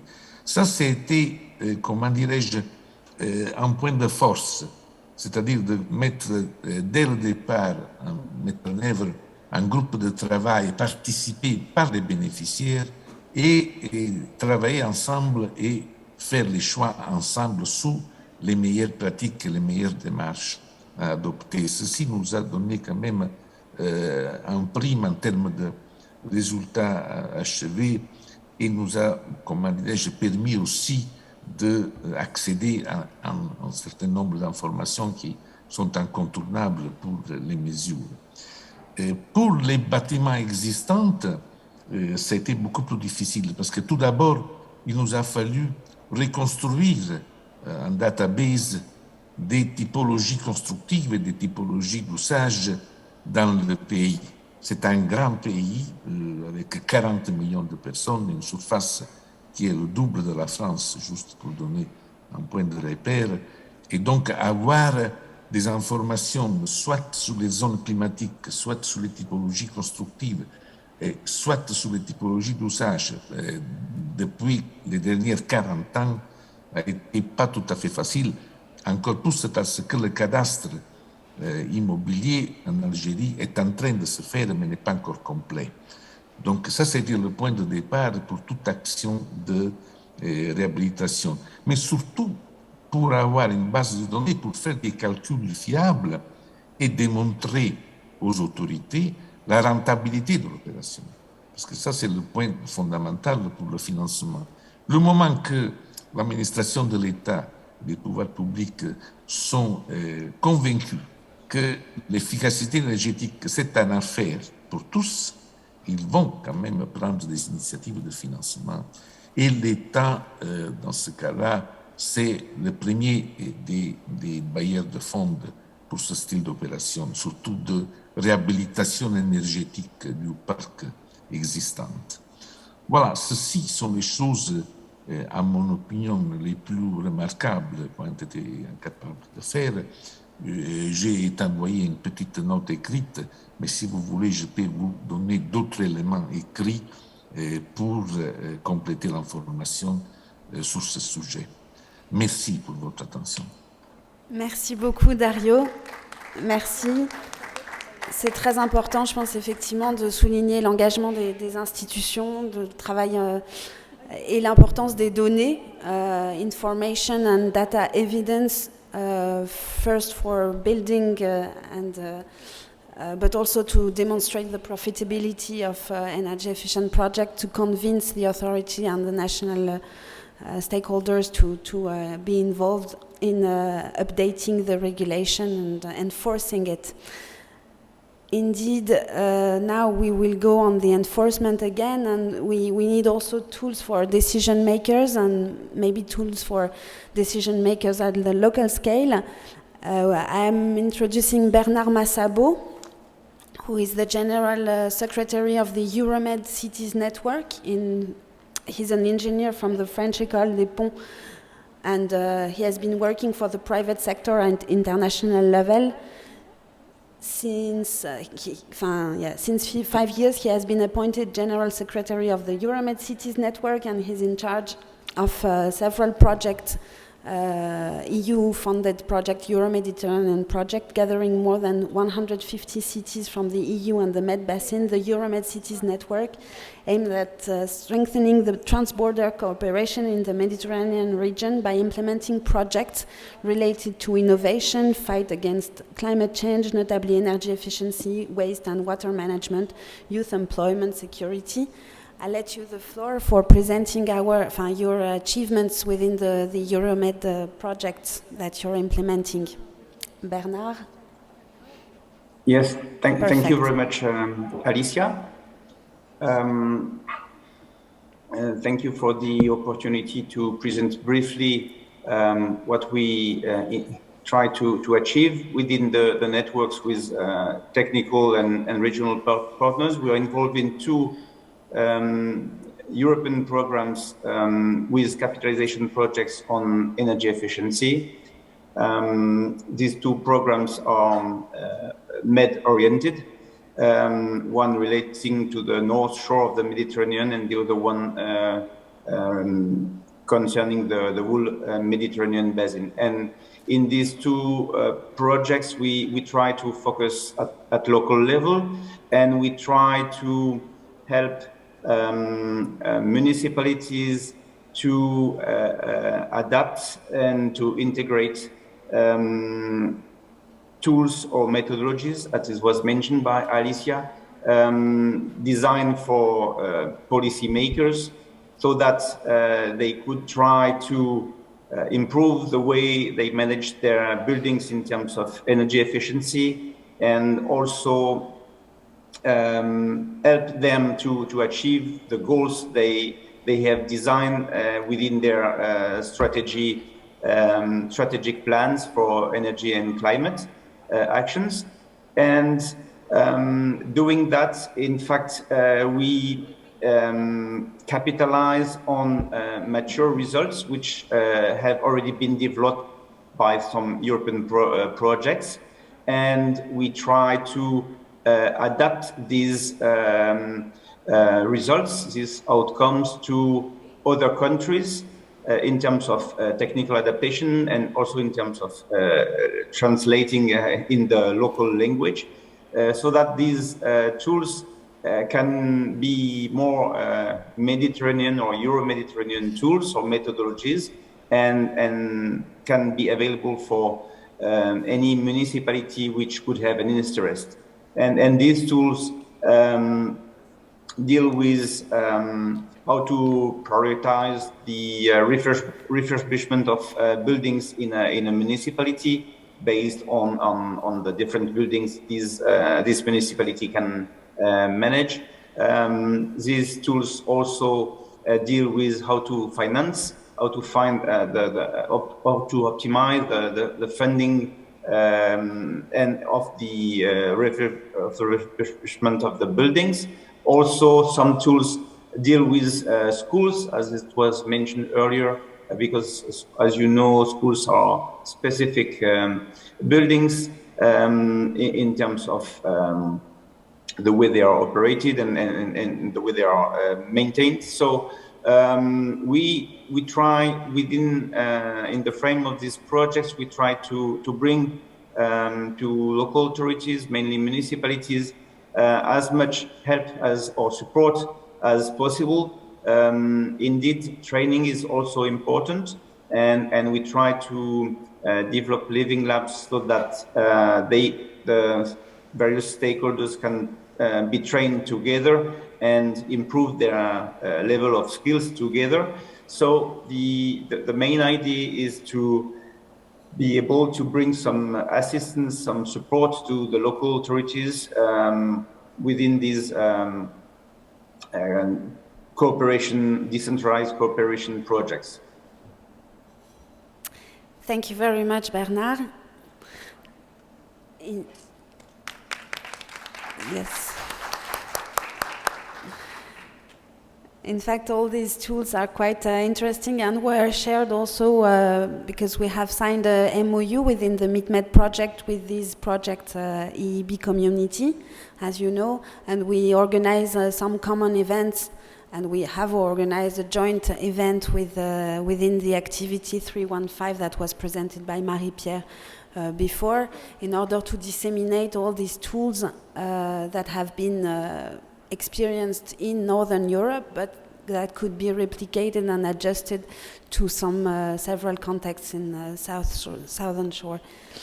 Thank you, Bernard. Now I'm giving the floor to Eman Adel to call us about, you are exploring within meetMED the potential of district cooling in the region. You are a senior sustainability expert at RECRE with around 10 years of solid experience in the field of renewable energy, energy efficiency and climate change. And so a few days ago there were this district cooling experience that was organized as a study tour. Could you illustrate the main advantages of implementing such a project and how Cairo Capital overcame the expected challenges for disseminating this district cooling experience? How to convince other countries to implement such strategies? Well, first of all, thank you, Alicia, for this. Okay. For this nice introduction. Okay, you hear me? Yeah. Okay. So thank you for this nice introduction. I would like at the beginning to extend our gratitude for the strategic partners we had from the administrative capital for urban development, from gas school construction and allied consultant. Going back to your question, I would say that the main advantage of the project can be illustrated in different areas, starting from the energy saving. So this project providing affordable and clean energy with a highly efficient air conditioning system that can reduce the annual electricity consumption for cooling by around 45%.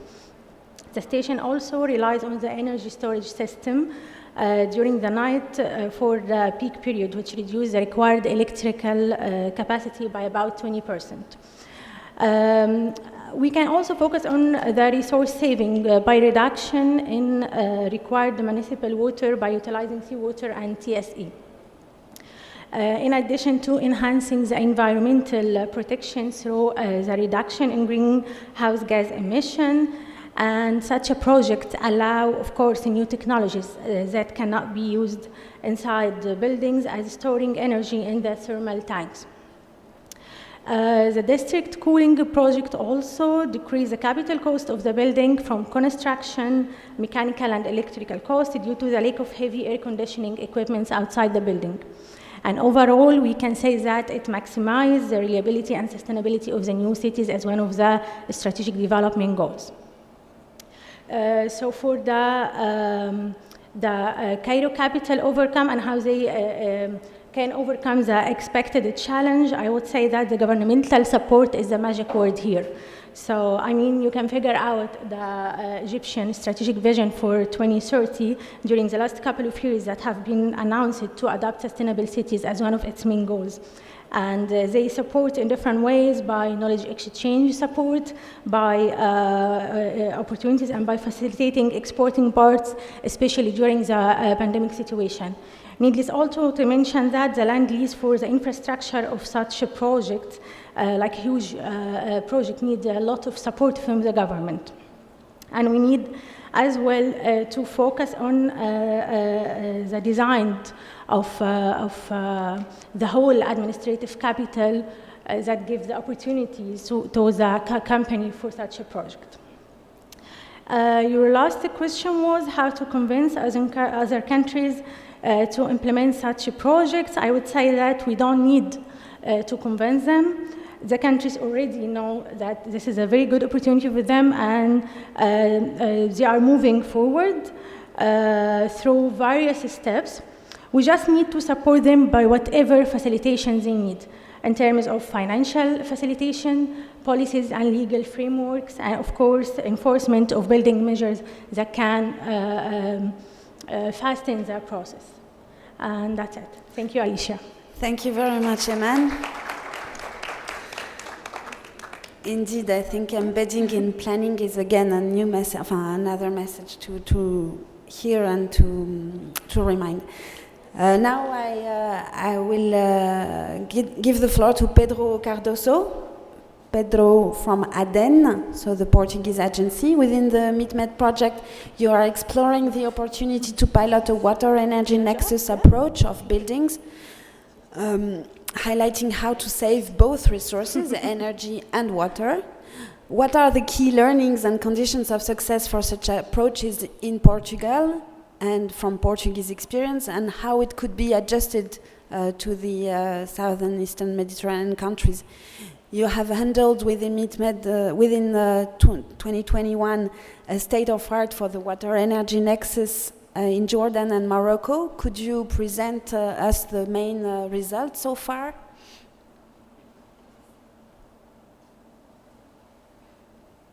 Indeed, Pedro, you are currently manages the activity 314 water energy nexus in buildings for ADEN, and you're part of the projects department at ADEN, where you develop water efficiency and water energy nexus projects. Okay, thank you. Now I believe you are hearing me? Yes, we hear you very well. Okay. So I prepared a brief presentation, but just answering briefly your very good question. In Portugal, and particularly in ADEN, we are focused on mainly in energy efficiency, but we are now opening the other areas of interest. When one of them is water energy nexus and water efficiency in buildings and in the industry. But we have quite success on the implementation of water efficiency program in buildings, voluntary one. The conclusion is that we need to address simultaneously the two resources, water and energy. And now we are as an objective of action 313 of the meetMED project. We are share our knowledge in to implement the methodologies of assessing water energy nexus in buildings that we are currently developed for the North Mediterranean countries into the South Mediterranean countries, and we have now two pilot countries with that they are already selected the pilot buildings for testing this methodology. The countries are Jordan and Morocco, and we believe that we will soon have the pilot buildings for Algeria as well. Malta is also part of this activity and more focus on the training on the auditors.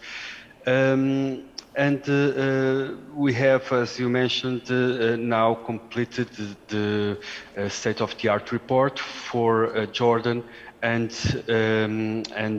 Morocco. We are now compiling still all the results, and well, the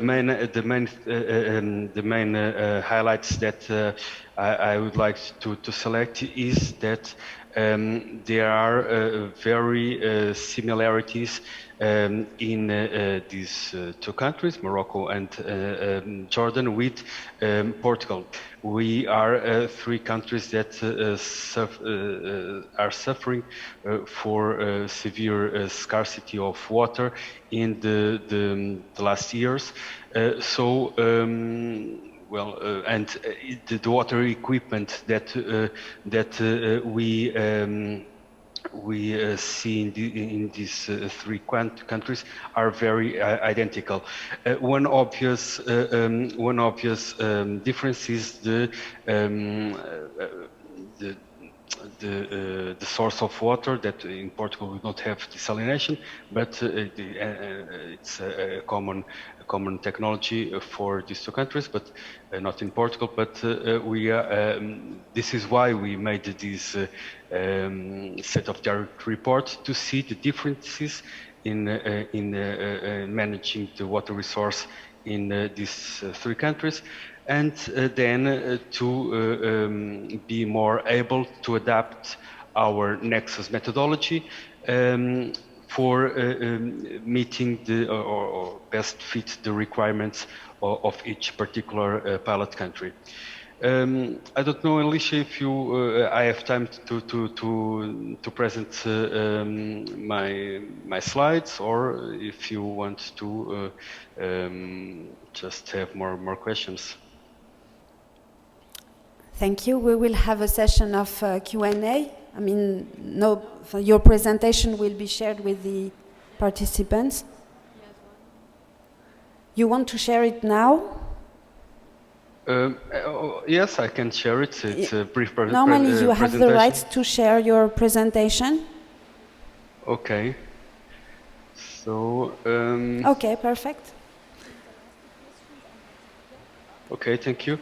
So, as I mentioned, we are facing this severe scarcity all over the world, and today 40% of the world people are affected by water scarcity.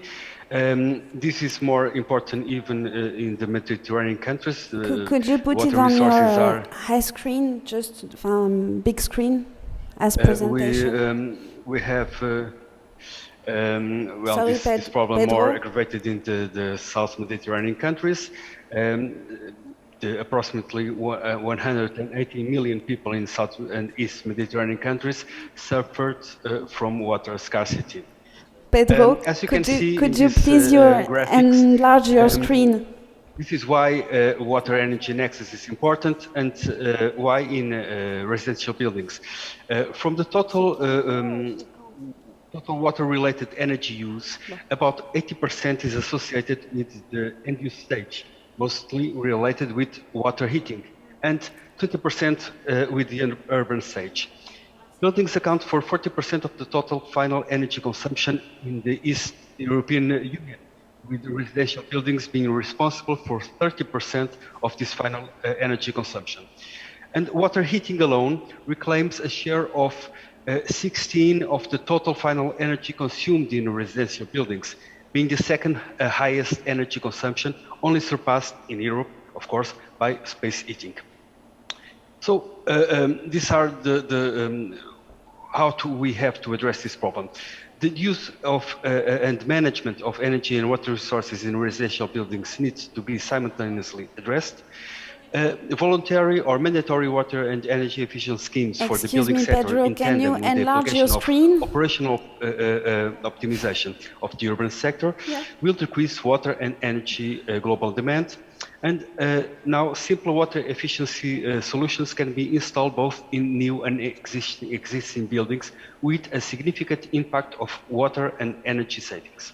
The domestic implementation of water-saving toilets, taps and shower heads alone can produce a net saving of between 23 and 43% of the total domestic water consumption. And net savings of energy and money, since 30% of domestic bill is mainly related with water uses, and energy represents 50% of OPEX for the water companies. Yes, please, Pedro, can you enlarge your screen because we don't see your presentation in well. We have to act in efficiency of water equipment, alternative water sources, water demand management, native vegetation, efficient water productions, hot water production systems, centralized water and energy management systems, efficient fixtures, rainwater harvesting or grey water uses, and water fit for uses, leakage control, and water and energy audits in tandem. Well, these are the main objectives of Activity 313 that I already mentioned before the presentation.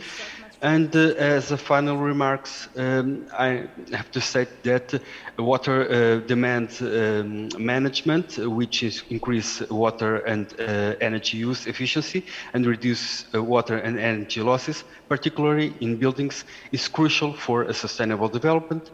Strategies and policies for water management and climate change adaptation are strongly interconnected with all other sectors, example, water, energy, and food nexus. Technical solutions are now available in buildings for improving water and energy use efficiency and increasing water conservation. Seawater desalination is increasing use as an adaptation measure for reduced potable water scarcity, especially in semi-arid Mediterranean countries. And reuse of wastewater and the use of alternative water sources as grey water and rainwater are solutions for non-potable water uses. So thank you very much. These are the most important ideas that I wanted to highlight. Thank you very much. Thank you very much, Pedro. Indeed, we are going to share your presentation if you agree, because it was in small and of course. But it's fine. Thank you very much for your insights for the water energy nexus. Indeed, we have a few minutes left. I would like to raise a last question to the audience and to the speakers. Indeed, we have seen that the achievements are quite promising. There are lots of experience now, and we have underlined some challenges yet and slow progress. We know Nora, but I remind you that the objective of this day on concerted actions for promoting energy efficiency measures in buildings, it's also to advocate and to have messages to address to the COP27, to the decision makers. So I have a last question for you from your perspective. What are the regionally coordinated actions you wish to see across the region and to allow mainstreaming of energy efficient measures in buildings? Or another question, what are your key messages to give, to address, and to stress in perspective of COP27? This afternoon we will have lots of other issues related to technical challenges for energy efficiency measures, but now within this roundtable I need your insights on that. Maybe I can come back to Nora if she's here. Nora? No, she's not. Yes, I'm asking questions to our speakers. A last question in few words. Isn't it? Yes.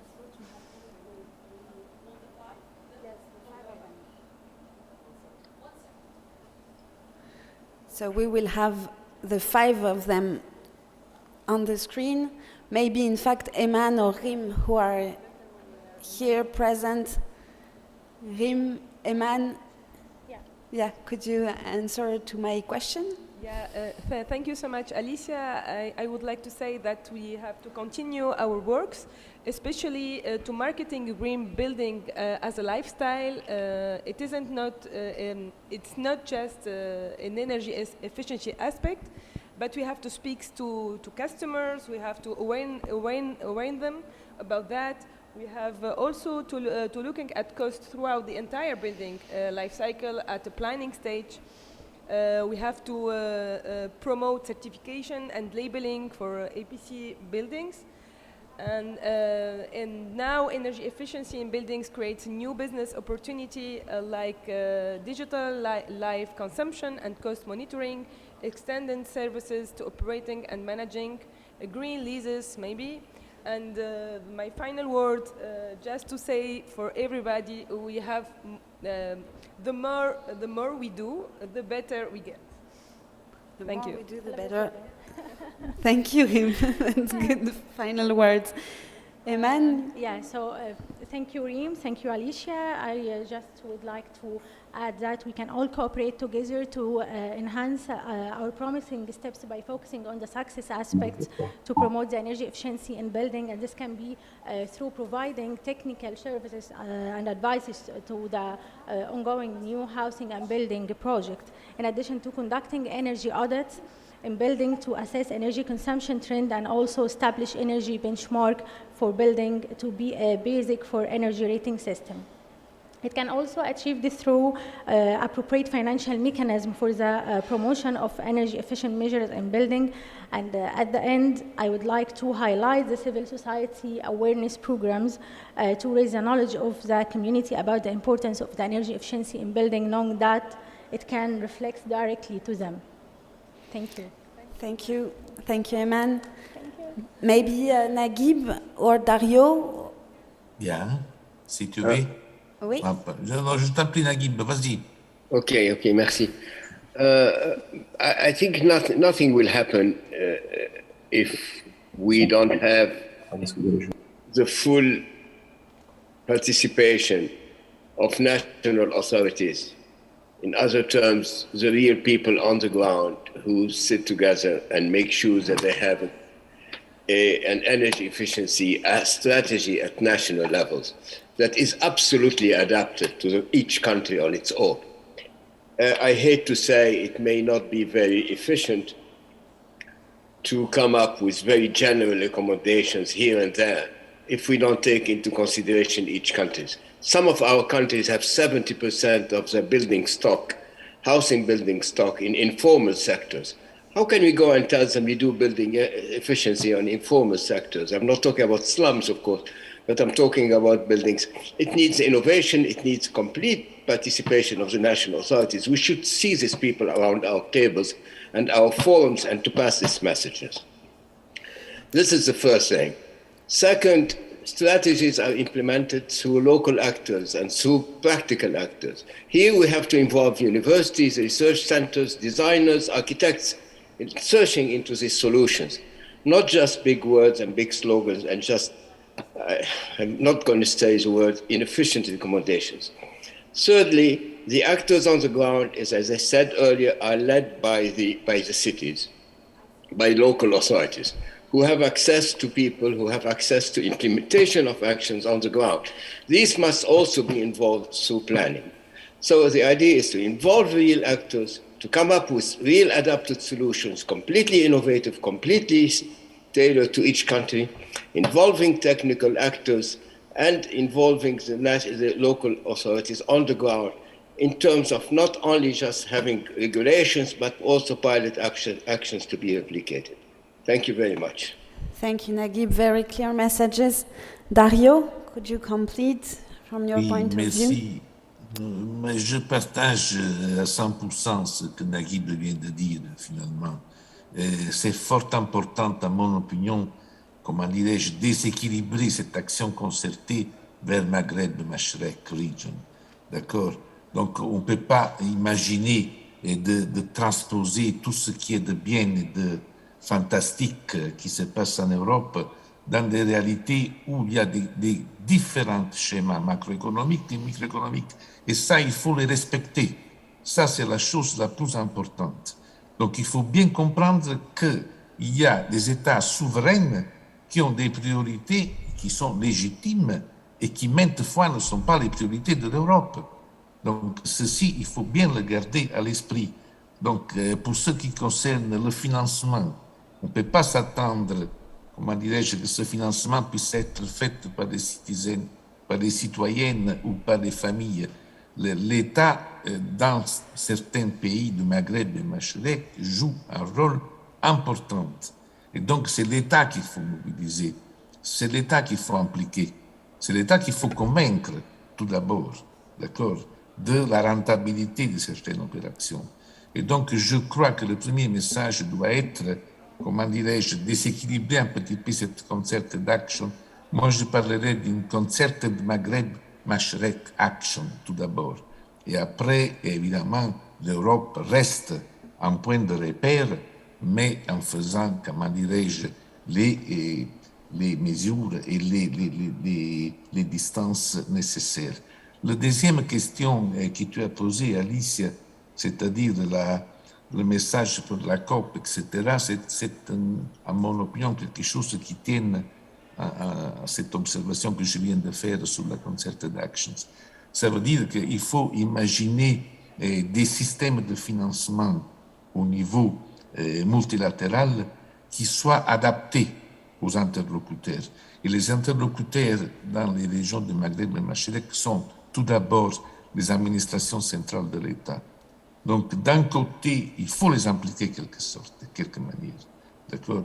Et d'un deuxième côté, peut-être une chose qu'on pourrait faire de façon pas dépendante strictement de l'implication de l'État est une campagne d'information grand public.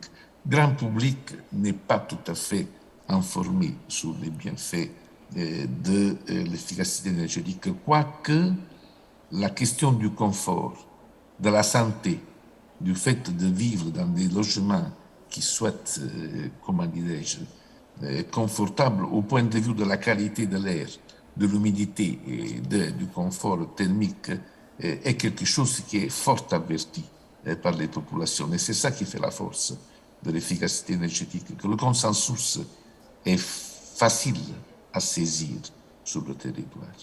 Merci.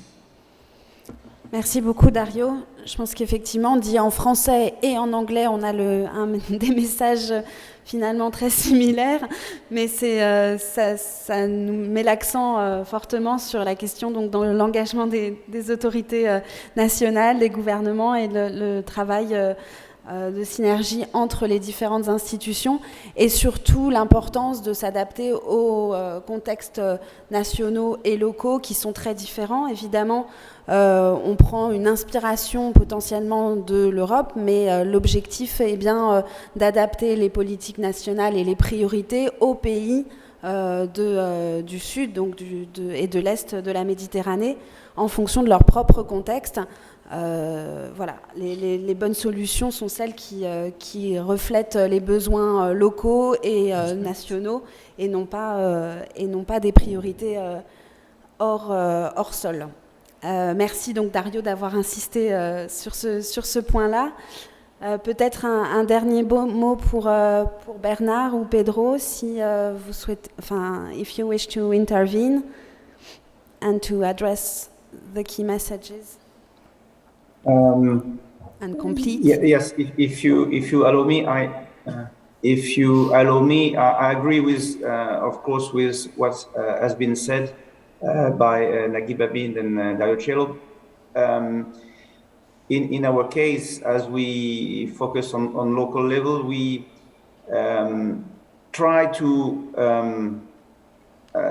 not to say that what has been implemented in Europe should be implemented in Maghreb or Mashrek, but we try to propose and to adapt to the local situation. And it's why we have proposed to the European programs to build some city partnerships between the north and the south, to select on a voluntary basis cities from the north and from the south to work together and find the right way to adapt a tool or a methodology to the local context. So it's ongoing pilot action, but we think it could be one way to try to bring some added value and also to have a good use of the European funds, so that we can say that we can capitalize on the funding from the European programs. And the second message could be that it would, at local level, it would be perfect if one day we would be able to, within a European program, we would be able to work with all the territories from the MED area, which is not the case, not right the case at this stage, almost, but not 100% of the territories are able to work together. And we believe that a real regional cooperation would be a good instrument for the Med Basin, because all, as you better know than me, I mean, all the around the Med Basin, we all have the same problems and perhaps different solutions based on the territories, but almost we have to go in the same direction. And it's as if we were living in the same building in a way, and so we have to find a common solution. Thank you very much, Alicia. Thank you very much, Bernard. Indeed, now we will conclude, or maybe Pedro, you wish to add something? Yes, Alicia, very briefly.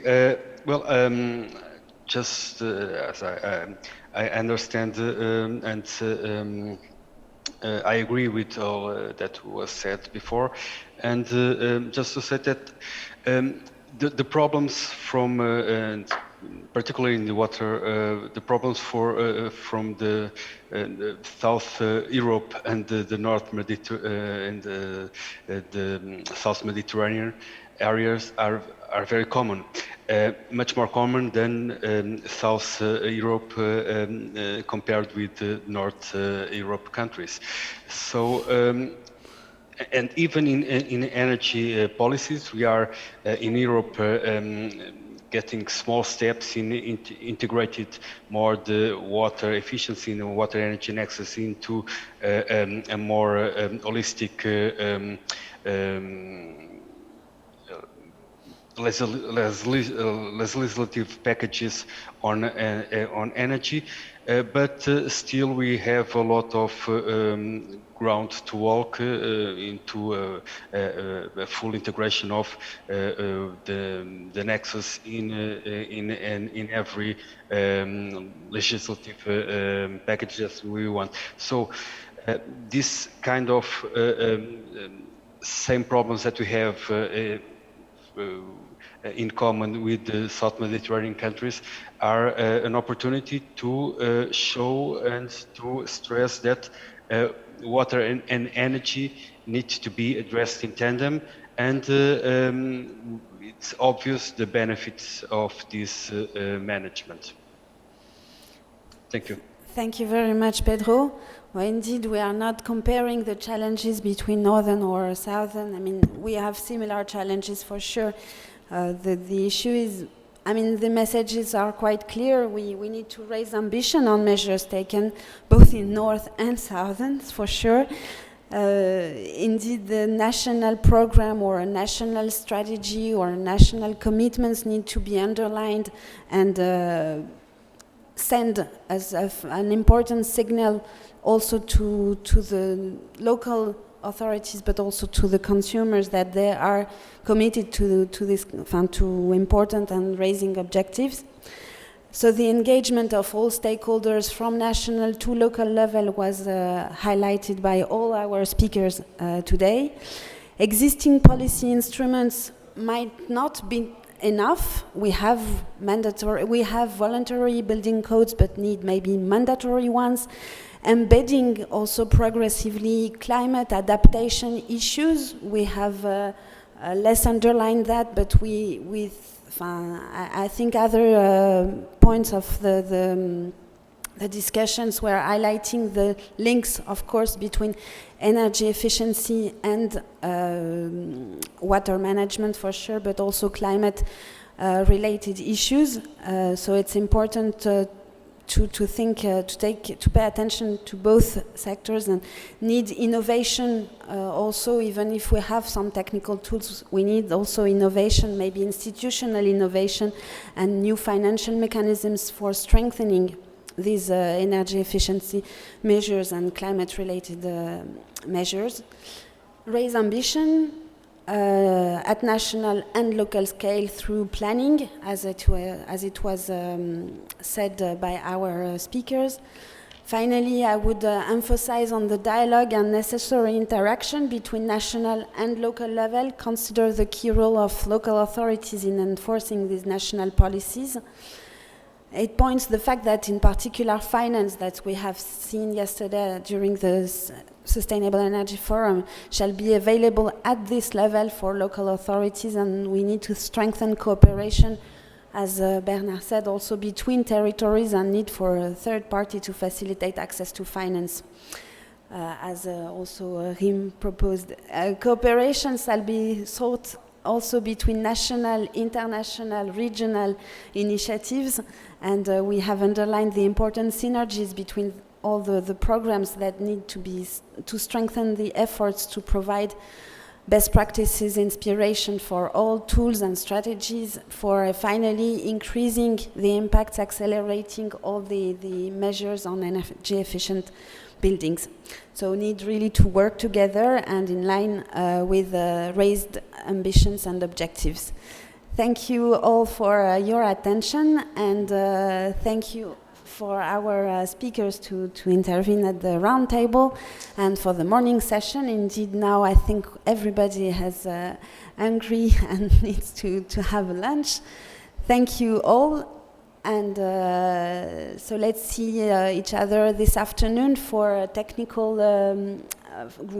for the working groups under these concerted actions to go more in details on several best practices and experience sharing. Thank you.